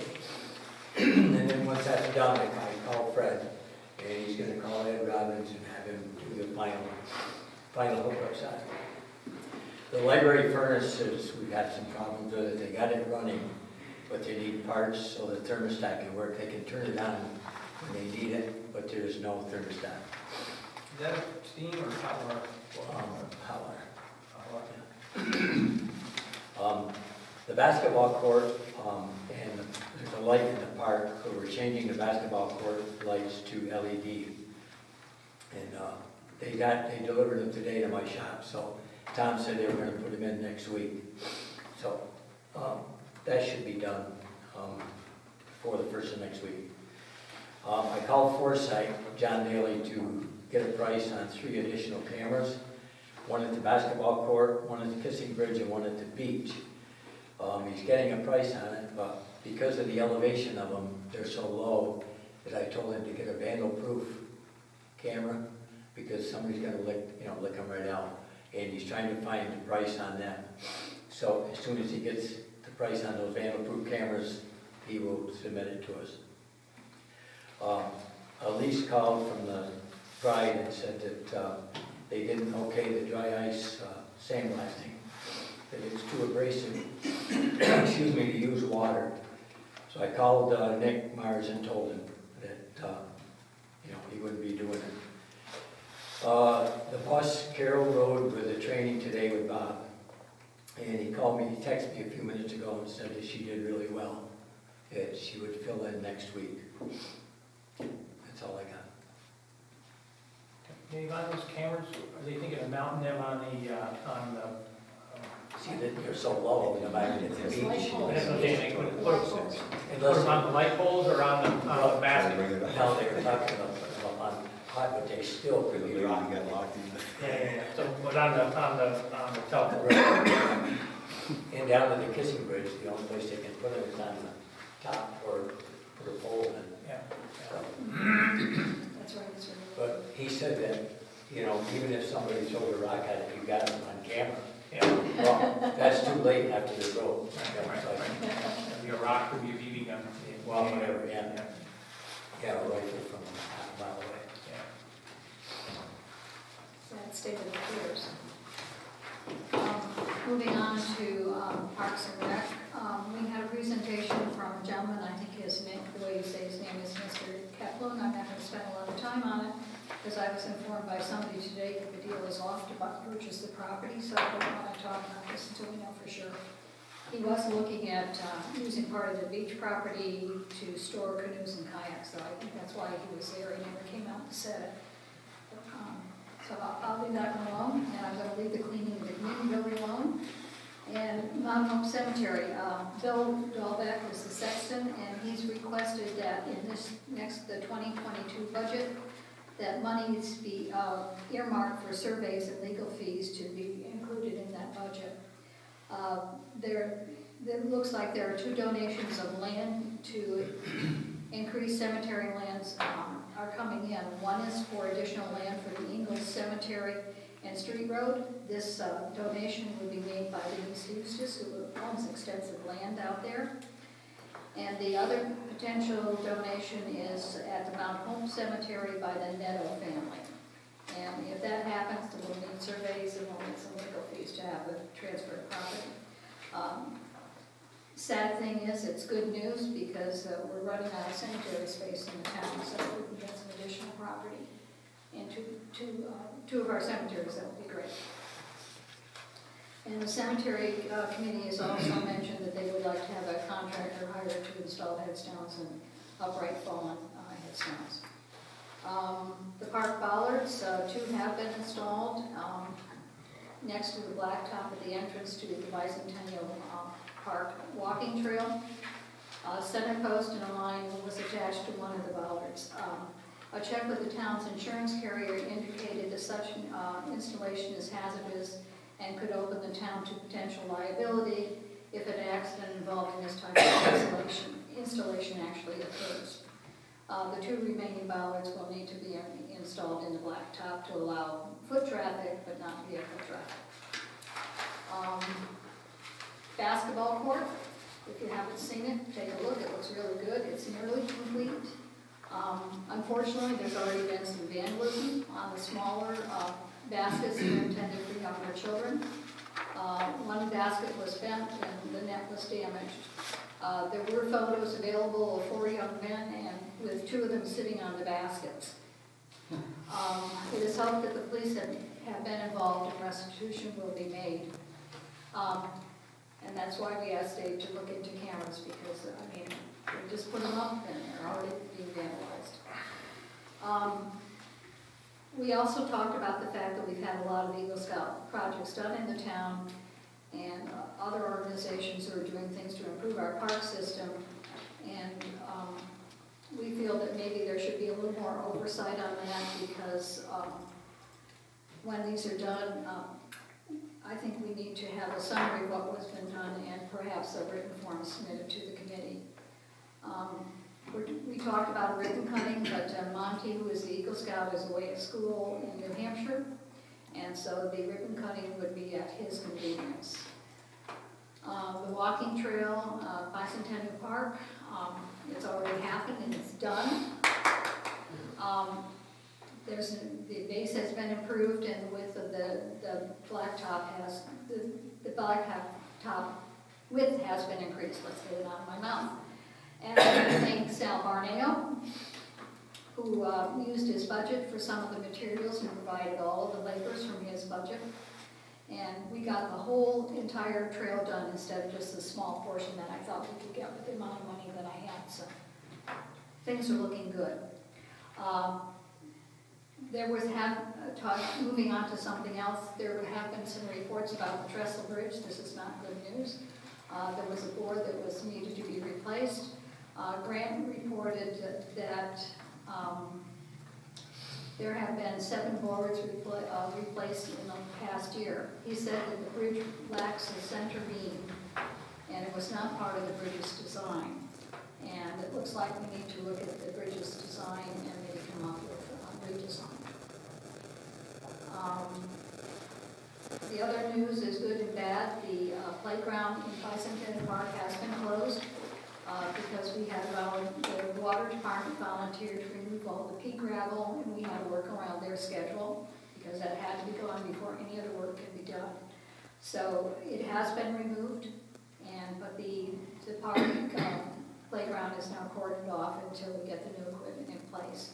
Hopefully Grant and Jason will be able to start removing the equipment in the near future.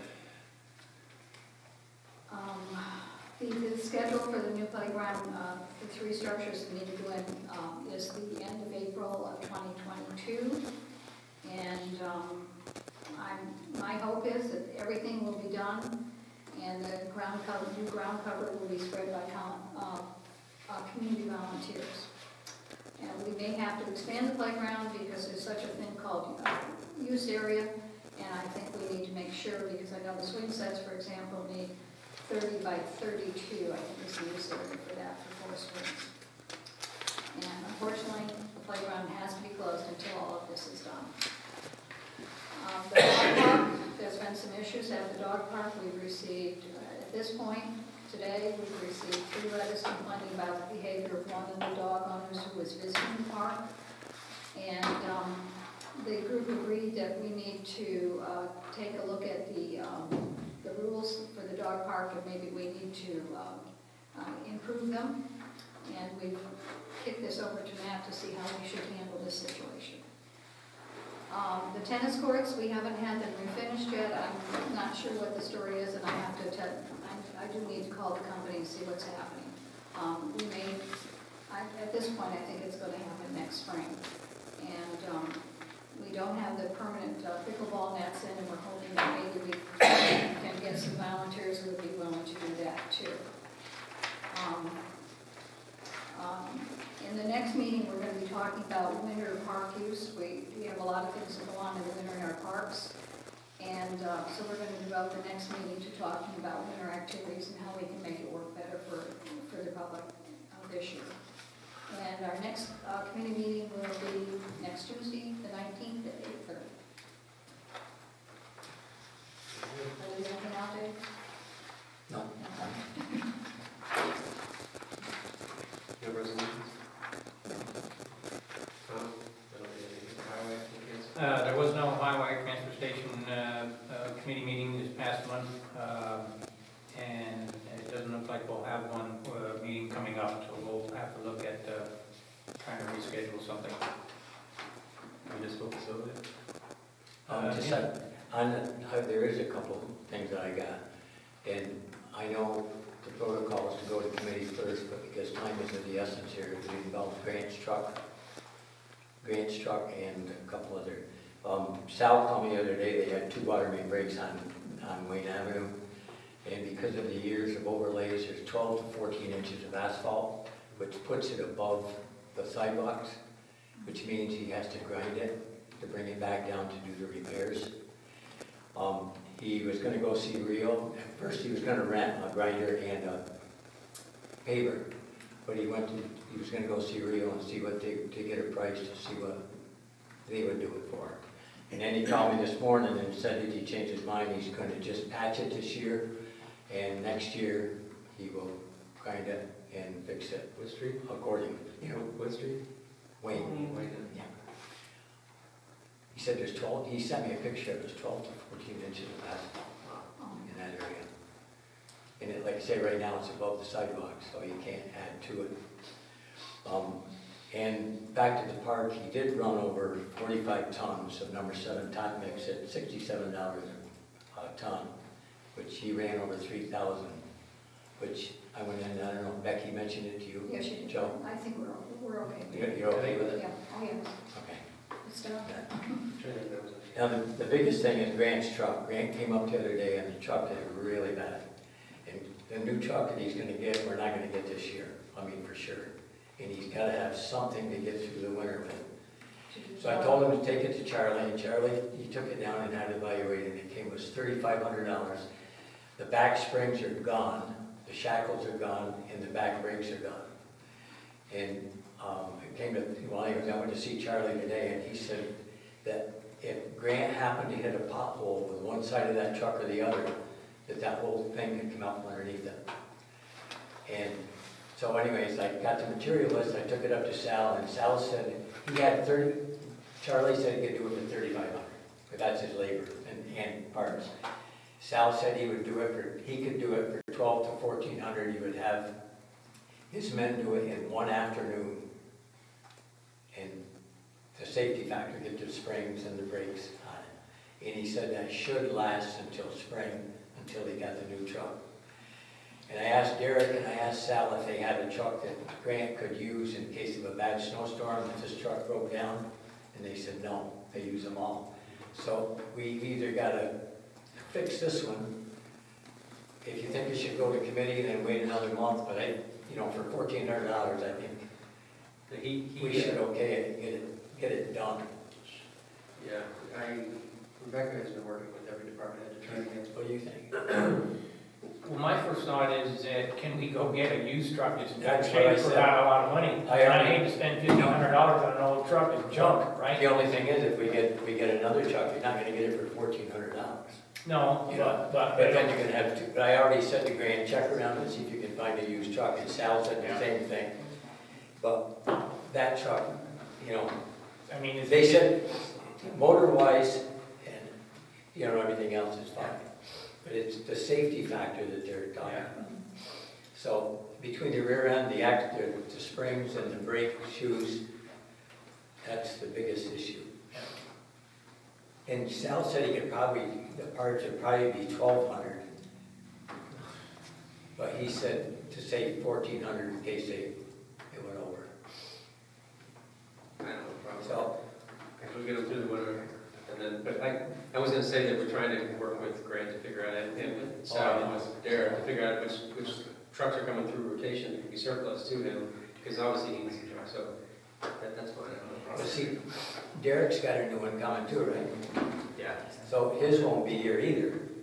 So Right. that means that No, they can't do if that. that truck won't go into rotation, so we're either stuck with the one that Grant's got now, Which is a or buy hybrid. a used one like that, like we said. I think for right now, if he wants to fix it for 14, that's fine. I mean, if he can use one that's gonna. Sal said he could probably do it for less, but he said, say 14. So, That's fine. You're done. I said it's a hybrid. The front end's from the water department, the back end's from the highway department, and it's true. but I talked to Brian, and he said he drove it from here over to the shed. He said, I didn't know if I was gonna make it. Plow with that truck? Oh, yeah, that's why, that's what I'm talking about. He Yes, does fine. the train station and the Harmony and here. And hard- Where else, Colin, or Tanya? hard- Oh, boy. He does. A lot more places. Yeah. Then maybe he doesn't do as many places. We'll talk about that part in a minute. Get her done. So I guess my only question is, Dave, what happens if we're in the middle of a storm and that thing dies, we're sunk, right? I mean, Well, I mean, I guess that's the case with anything right now. even if you had a brand new one, it could break. Sure. Yeah. I'm just wondering if we I don't mean, it's start, just, it's Russian roulette, that's I'm all. just wondering if we don't start looking for something used as well. $1,500 if we can find a used truck. Fix this one, and then maybe start looking for I a used can't one. imagine what a $1,500 truck would look like. I mean, Well, no, it'd be more than that, I understand, but I'm just saying that maybe we need to think of having a I stopped at Ross used truck as a Chevrolet, backup. I stopped at Ross Chevrolet this morning and asked him if they had any used trucks with a plow, and I said no. I was just gonna get a rough price, just to, something better. Yeah, we just put a plow in yours and use it, and But Grant said he was willing to use his own, Yes. yeah, but that's, we can't do that, right? well, He said if it breaks down, no. Right. Okay. Okay, sure, then I didn't look at his budget, but, what? I said at least it wasn't 20,000. No, I'm sure we got it there. It is, it's Russian roulette. I mean, you could fix it tomorrow or Yeah. next week, something to. So nothing else on highway? No. Okay. Municipal facility evaluation? We didn't have a meeting, but we didn't have a full quorum until later in the meeting when one of the people showed up. So we are looking to try to set a new meeting, a public meeting, for sometime next week. I'm just waiting to ensure that I have, that everybody can be present. So as soon as I have a date for that, everybody's present, we'll get it out so we can make sure that there's plenty of notice for all the interested parties. So really that, we have had a couple of discussions amongst ourselves to talk about some of the things that were brought up in the public discussion in that meeting. It was brought up by Mr. Woods and Mark and Bob Diegert and some other folks that were present. And we've done some research on that and have some answers to some of those questions. So that's what we want to schedule something for next week as opposed to our regular meeting, just to keep things moving forward on this thing. So as soon as we have that, we'll let everybody know. All right. There is, we'll move on to airport. There was a meeting scheduled for yesterday, but it was canceled. Public safety. Dave, yeah. Oh, I'm sorry. No, there was no airport meeting yesterday, so we'll have the next one in November. Okay, public safety met on the 27th at 8 o'clock. There was no public participation. Adam wasn't here. He hadn't qualified for the range. Excuse me. Present was myself, Dave Rose, Rhiannon Peters, and Jen, and guess what, Mark Gregg. I went over the Adams report, monthly report, which he had approximate calls that service 278, incident reports 16, arrests 7, uniform traffic tickets 66, DWI arrest 1, accidents investigated 9. A speed trailer is currently on Lake George Avenue. The new vehicle, the 2021 Dodge Charger, police package still has not begun production. Delivery of this vehicle will most likely be pushed into next year. The Ticonderoga Police Department participated in the Veterans Honor Flight on September 17th, 2021. Honor flights transport United States military veterans to see the memorials of the respective wars they fought in Washington, D.C. at no cost to the veterans. Patrol vehicle 7B378 has been taken out of service due to damage sustained while assisting the New York State Police in a pursuit, on September 15th. Ticonderoga Police Department participated in the annual Fall Fest event on September 25th. The event was held in Bicentennial Park. The department brought 2 vehicles to the event and allowed children to sit in the vehicles and learn how to operate the lights and sirens. The Codes Department, Dave Burrows states he is looking to have the V dam demolished or repaired. I don't know if anybody's been up there. I went up after the meeting, and it's bad. If a kid or even an adult or anybody gets up there and parks any of that concrete, it breaks away. It's gonna be something. I don't know. This comes up every few years. Yeah, I don't know. In my tenure, it's come up every few years. A few years ago, somebody out there was trying to undertake getting some grant funds or something. Who would do that? Would we have to put it up to bid? No, I don't even know who owns it. It's never been really researched. That was my next thing. He's trying to find. I have no idea. He's doing research to try to find out who owns it. Who is he? Dave Burrows. Dave? Code enforcement officer. Dave Burrows to build the code enforcement. Yeah, I mean, I've ventured down that path before, but the town has never said, go figure this out. I was surprised. I went up after the meeting and wow. Which one, I always have to remember this, because The one with so starting at the bridge, That's the A. A is right there. Just, B is the, you get the circular. Yeah, that's what I walk thought. across, yeah. Halfway down, that's what I thought. but that concrete's all crumbled and Right. Have to. I haven't seen it in years, but I remember which one it was. he also said he called the DEC Safety Division and they're looking into it. That's what I would do. Pardon? I would issue a FOIL request, and I can do it if you want. Then it's not a heavy lift, so it's not like a huge project. But I would issue a FOIL request to DEC for anything on that. Yeah. I could have sworn, I didn't get my network right or something. You mean have Dave request this? I don't. Anybody? Who I want, only 5 Probably, minutes. probably easier for him to do it, I because just, the keywords. back in March, there were grants given out to owners of dams.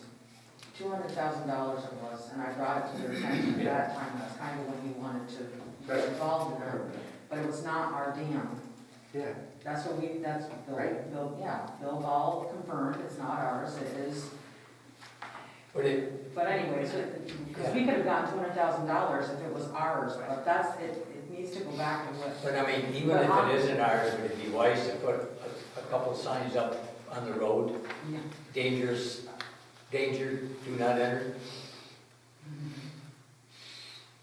I mean, could we not? DEC doesn't even clarify that as a high-risk dam.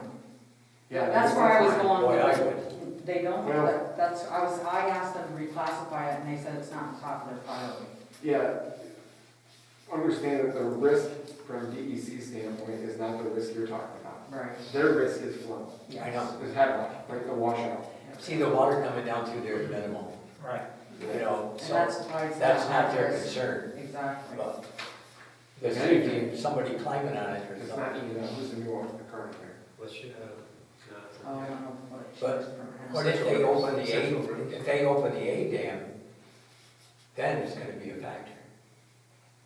Not to DEC, because it won't flood that out. It won't. No. That's why they don't care about So which name are you talking about, Dave? I'm sorry. The B is the one halfway up the central. You start up around where down, you know, there's a Yeah, trail right there, there, yeah. walk up. Not the upper dam, but the Yeah. dam, the No. next one down. In I don't know which between. one it is. Dave, where is Bass Hole? Is Bass Hole, is it right below the median, Bass The Hole? basketball's below that. Below that? Okay. Because there's a big sign there kind of advertises this is Bass Hole. it. No, it isn't. No, there isn't. It's gone now? Yep. Okay. I don't know, I think we should put a sign up there that says warning danger. Well, you said it's not the town's. It's not the town's It's not the town's property. property. Well, still, I don't care whose property it is, if it saves a life, it's worth the There's sign. already signs up there from the hydro company that tells you of warnings. Once you get up there, but I'm talking about down on the road where they walk in. You don't want to open the town up for any risk of posting signs about hazards. That are ours. It's a double-edged sword. Yes. I Yeah. understand your I position. just- Someone wants to do something. I just would open the town up to save your life. I'd open the town up to save your kid's life. That would be a factor. Yep. We all agree with that, Dave, but there's just, no. I'm not gonna say in the town's way. If the board decides that's what you wanna do, you wanna put signs up for notice. The point is noted that, you are identifying a risk.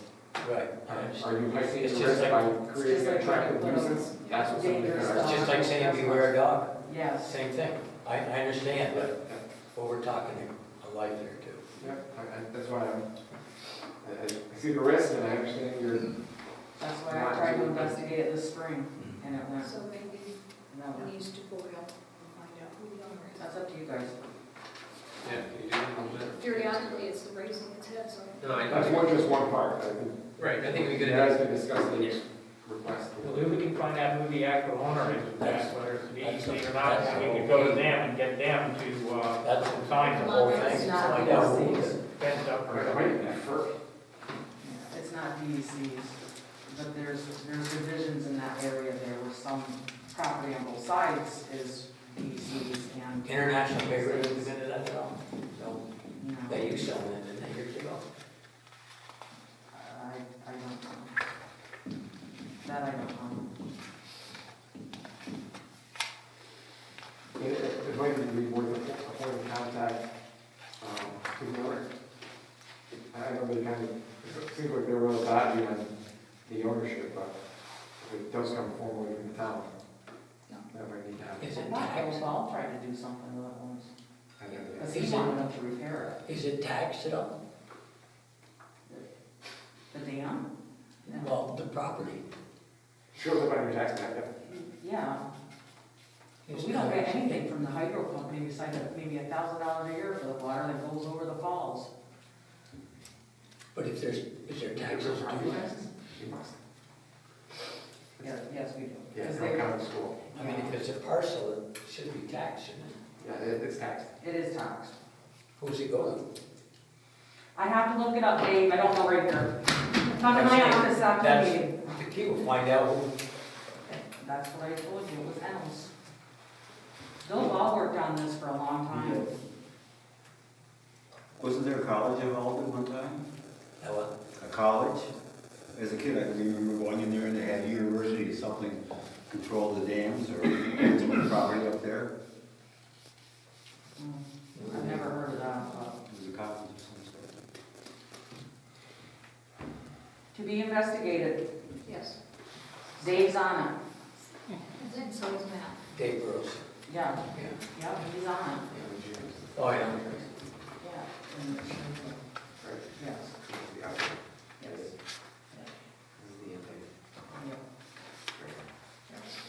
Okay, Dave also is looking at, reaching out to the fireworks company regarding permits.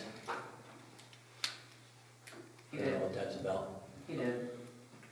He had some questions for them.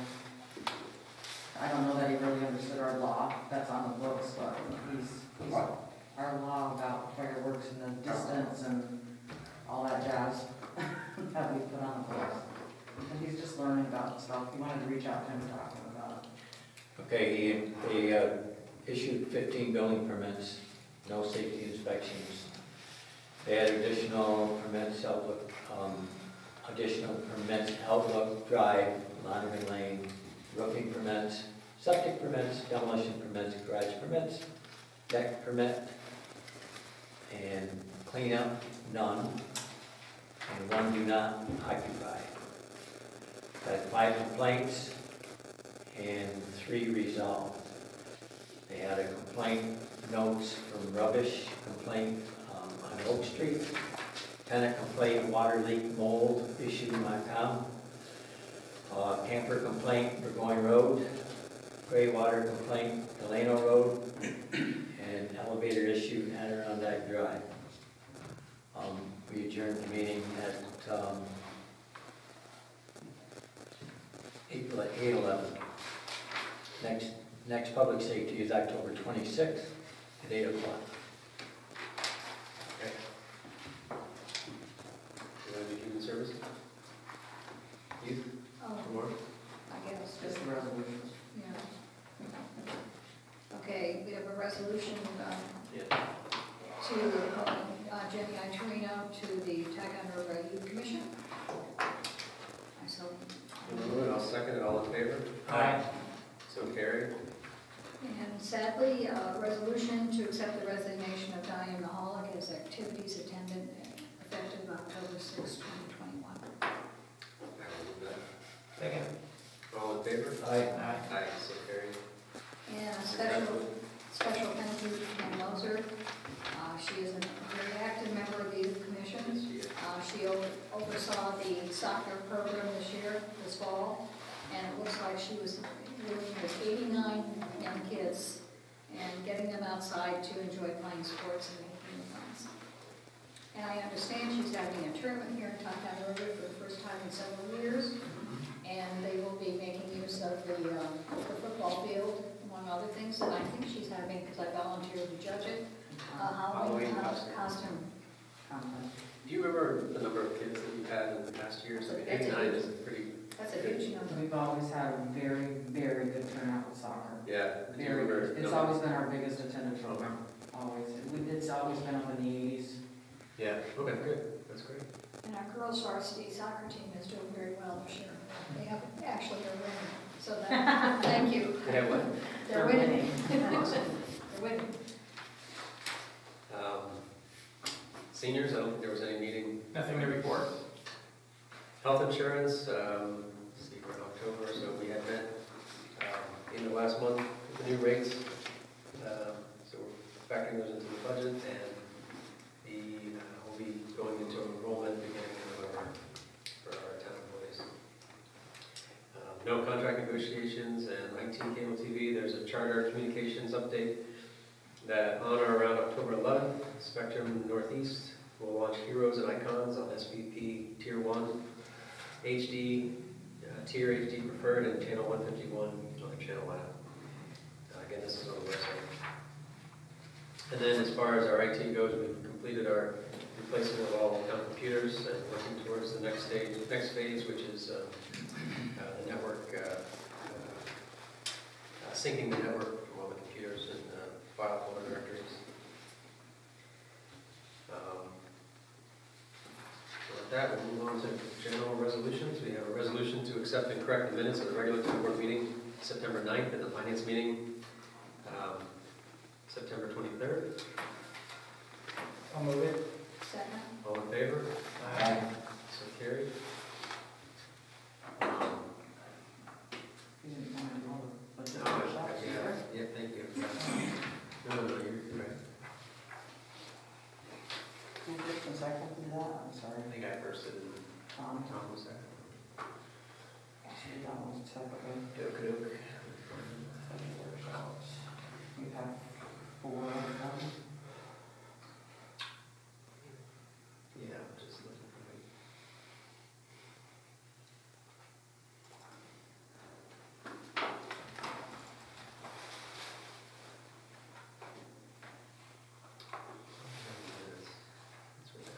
Sorry. We rushed to get all those other resolutions done. So let's see, we have a budget workshop on the 21st, 23rd, 28th, and 10/13. I'll move that one. Second. All in favor? Aye. Aye. So carried.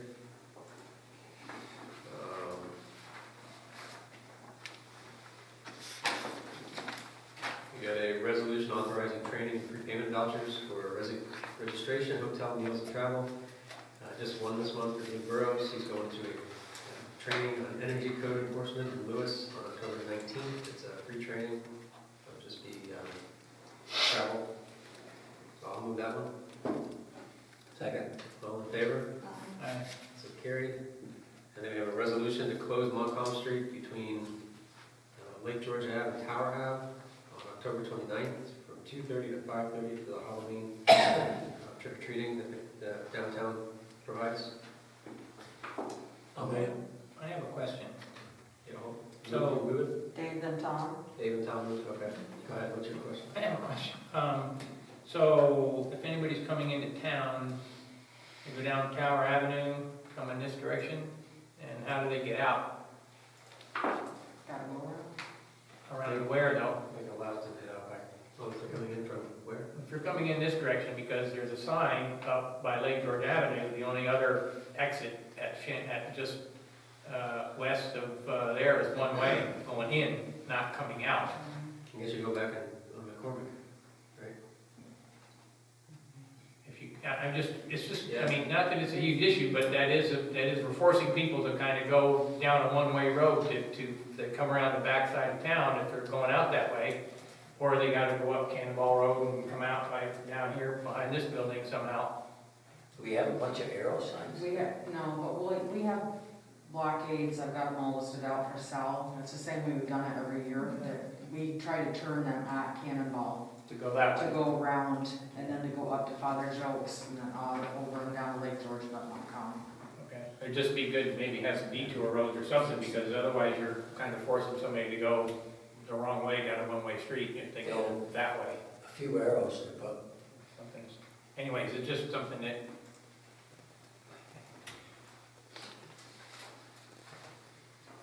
Okay. Okay, all in favor? Aye. Aye. So carried.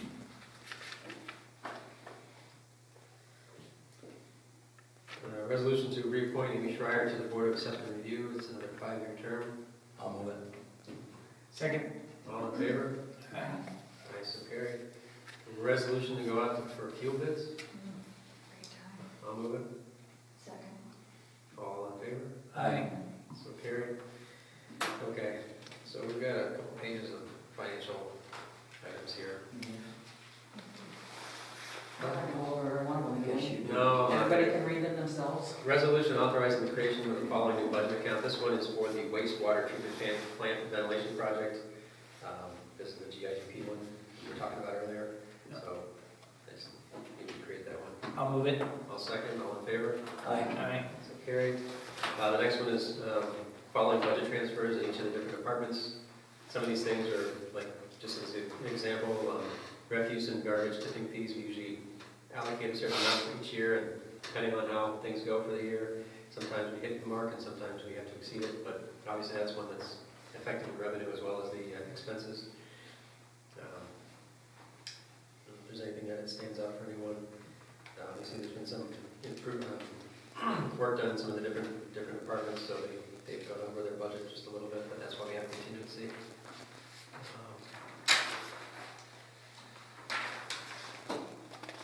Some repairs and water, that's why there's a large expense in transmission and distribution system materials and supplies. If there's no questions, I'll move that one. Second. Any questions? All in favor? Aye. So carried. Resolution authorizing the following budget adjustments. So these are all coming from fund balance to cover under budgeted accounts. So for instance, in the first two, we went from a part-time to a full-time water sewer clerk, so we just provided additional money for the remainder of the year. Some of the other ones are individual districts, which had other things like repairs that were more additional contractual amounts that needed to be increased, so they're just coming from their respective fund balances. So I'll move that one. Second. All in favor? Aye. Aye. Aye, so carried. The next one has to do with the due from, our interfund loans for all the various projects we have going on, many of them of which we'll be receiving funding here shortly because they're being submitted for disbursement. Everything from like the airport projects, the water main project, the ventilation project, so I'll move it. I'll second. All in favor? Aye. So carried. And the last one is resolutions authorizing the following interfund transfers.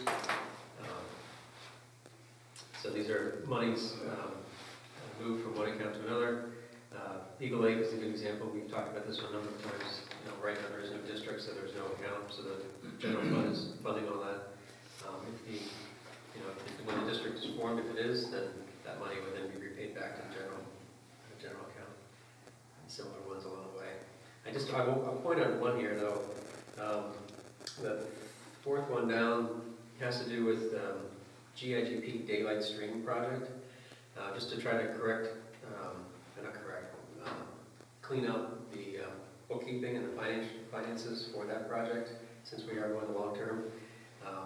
There was some money that needed to pay back from the sewer. The sewer needed to pay back the general because the general had provided the money. So you see below that, there's another resolution.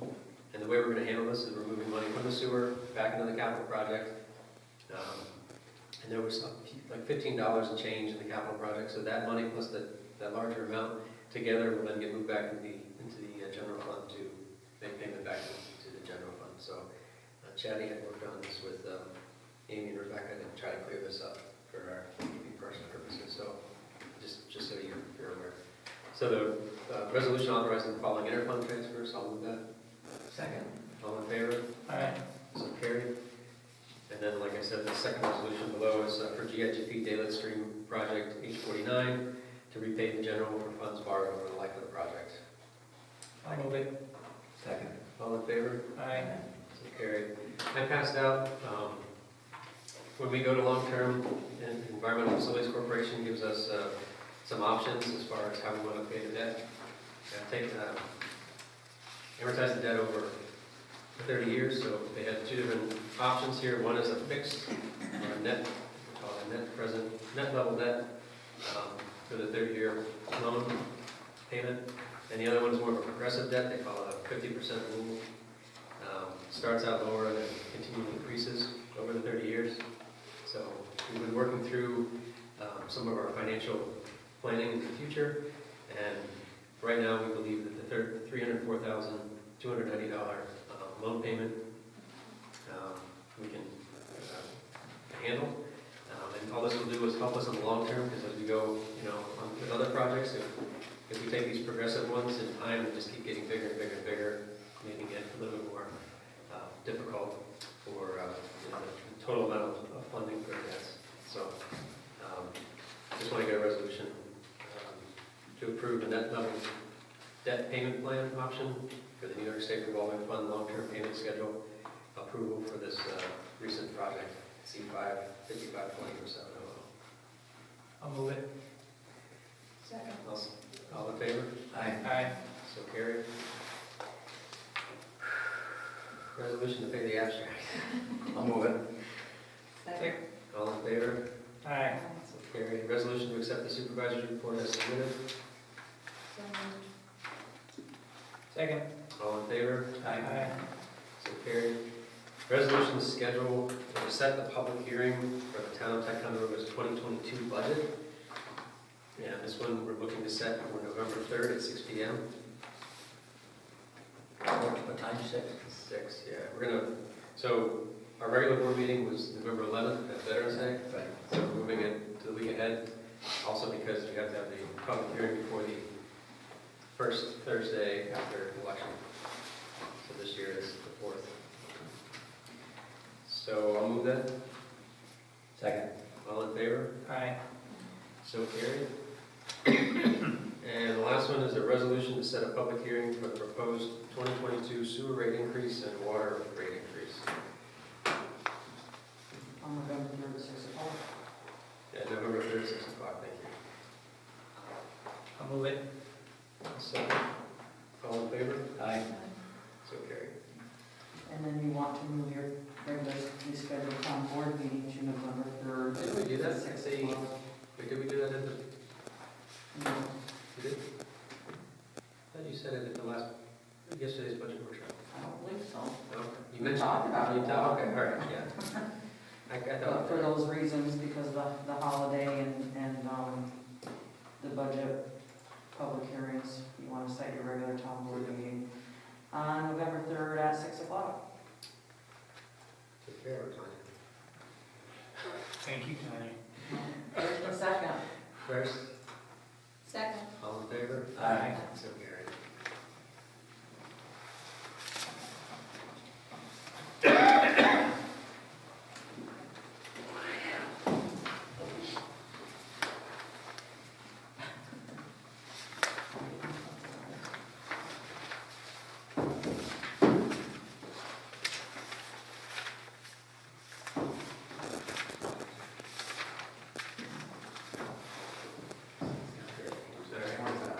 Tanya, do you have anything else?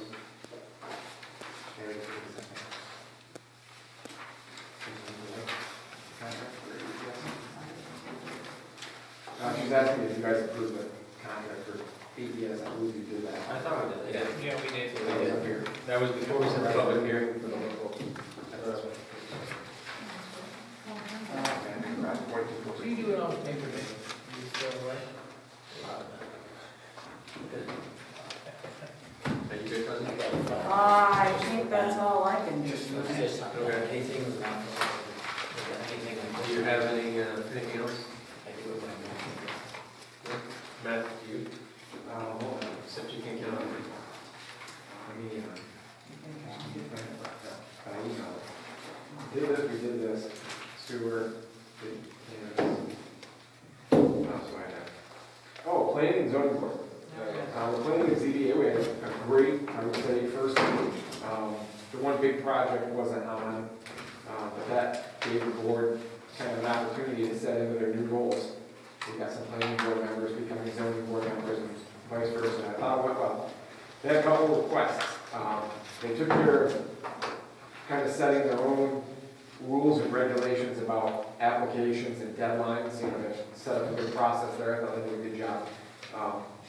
Couple of requests. currently in the zoning law, the town has that notices have to be sent to adjoining owners by certified mail or return receipt requested. That's a policy decision, but for context, I can tell you, with other municipalities I work for and where I do projects where I don't represent the municipality, that is somewhat of an antiquated concept, sending a return receipt requested. That isn't to say some still don't require it. Some do. I'm trying to remember, I had one a couple of years ago where the applicant has to send a return receipt request, and I think it might be Sarasota. And then we have to supply copies of the green receipts before we can get on board. So it does still exist. But Tanya's recommendation to the board, Planning and Zoning Board, which they agreed, was just to send them by regular mail, not send them return receipt requested. That would take a local law change. So that's why it's here before the board. They asked me to bring it, and I'm bringing it to you. And the other is, I'm starting to see this kind of a proliferation, but some municipalities are going to this, which is to require the applicant to put a sign up on the property that it is subject to a pending application. I gave the example, because, you put the newspaper notice in, the adjoiners get it, but inevitably somebody 2 or 3 properties down doesn't hear about the application, and they want to feel that their voice can be heard. So the Planning and Zoning Board's idea was to require, again, this is a legislative act, we're going to amend the zoning, but to require an 8.5 by 11, so no regular page here, with a sign with the content, layout, and color to be determined by resolution of the Planning and Zoning Board. So their thought is, we'll come up with a sign, and rather than put the actual sign in the zoning law, and then find out after a couple of months that they want to tweak it, add some information or whatever, they have to come back to the town board and change the zoning again. If the town board could, and I talked about this, you could do this. You could authorize, require a sign to be posted, so that would be the requirement. But then authorize the Planning and Zoning Board to determine the content of that notice, the layout, and the color. They were debating, you make it pink, you make it green, and so finally I just said, well, why don't you just leave it to be determined? If you start using green, find out that doesn't work, adopt the resolution, switch it to pink, so without having to come back to the town board, it's still local law. So if that's something that the board wants to do, I can put it on my agenda. I don't know if we'll get to it next month or not, we've got a bunch of stuff going on, but, we can get on for maybe December or January. This is a simple, take seeker and that stuff because it's zoning, but this is not a heavy lift. But it still has to have a public hearing. It has to have public hearing and all that, so we can get it, They changed the law. Yep, we can get it teed up and going if the board, wants to go with that recommendation. I can draft it up and get it going. Makes sense to me. Yeah. Yeah, Makes sense to me. Maybe before then, they'll come up with something else. Yeah, right. It is good because they're, from the board standpoint, it shows you that they're actually, working with the law, reading it, and kind of getting a feel for what works and doesn't work. Do we get to pick the color? You can go to the meeting. They must have debated the color for 5 minutes. So that'll be a separate special meeting, I suppose. No. Camouflage it so nobody can see it. Right. That was the problem.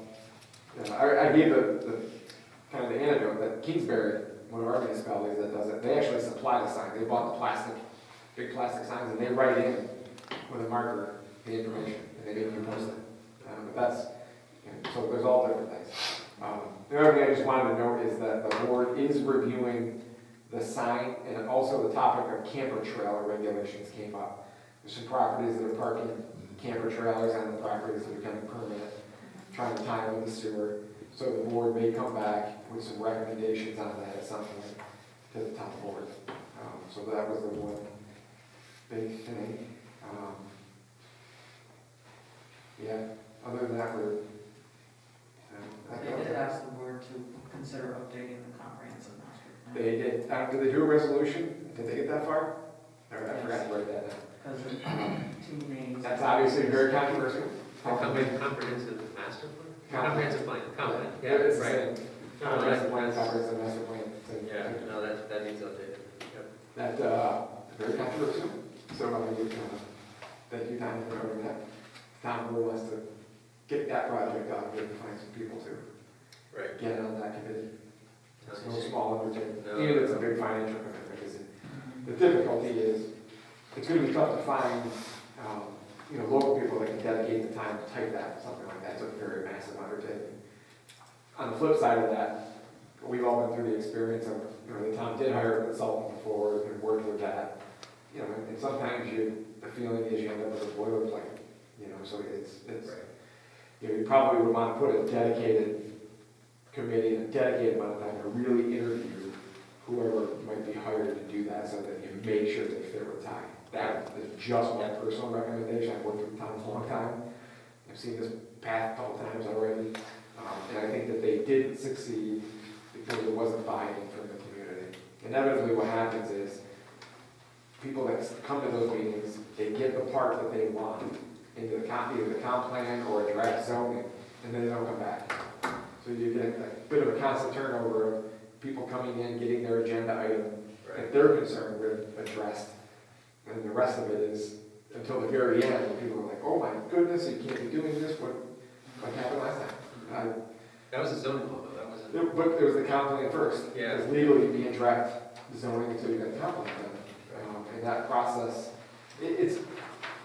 we're off on a little tangent, where everybody wants to go, but it has to be a compact process. And that's good and bad, because then some people feel it's rushed, it's too compact. But in my experience, I've done it with a lot of municipalities, if it drags on too long, you start losing people. You guys know, you're elected officials, the amount of work you put into these meetings and committee meetings and things like that is a lot.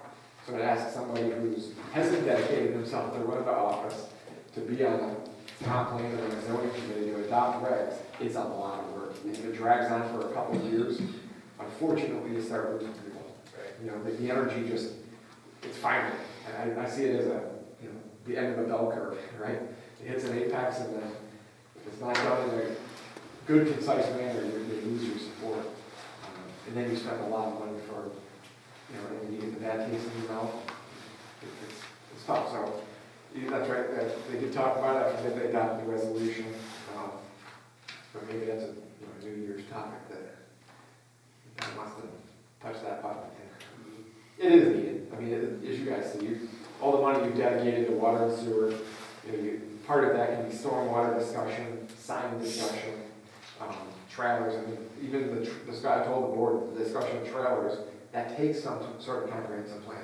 You can't just go in and throw in trailer regs without some basis of why you're doing what you're doing. So it's a big undertaking. When was the last time a comprehensive plan was undertaken? I want to say 06? 06. Am I right there? Or am I thinking of? It might have been 06. One of my I was thinking other 07, but maybe that's when it was. And that's the one we're using now? Yeah, but that led to the draft zoning that wasn't adopted.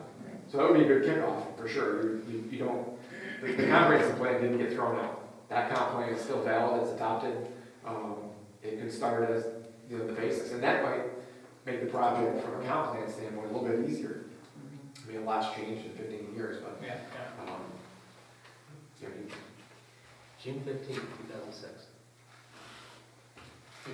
Great. Yeah. Mine is. I thought the board did a good job. Had a good meeting.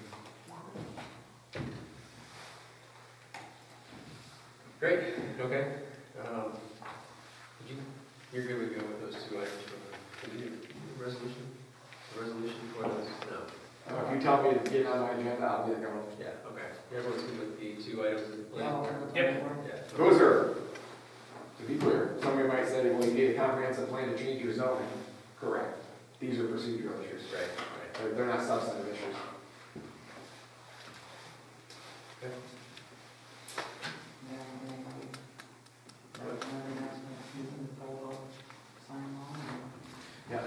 Yeah, the sign law may end up outside of the zoning concept, which may not be as bad.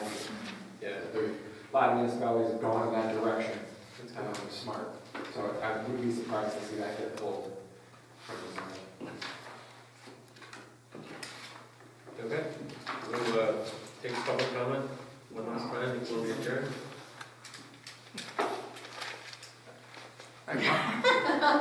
You awake too? Confused, but I'm awake. You're what? Confused, but I'm awake. I promise I'll keep this to only 2 hours. Oh, you have something?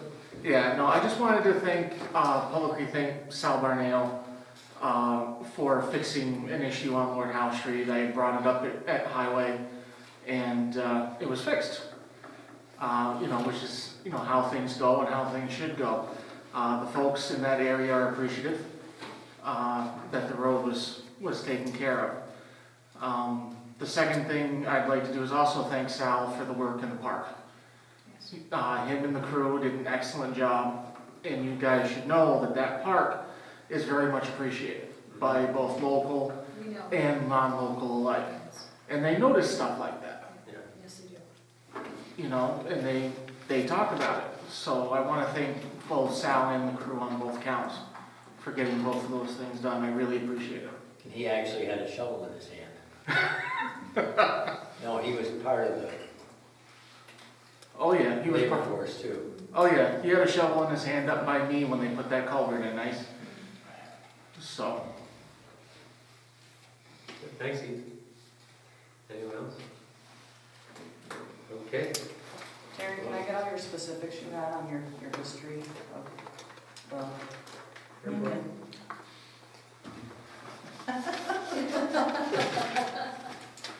You put it in a letter, I thought, right? Didn't you have a letter? You had a letter?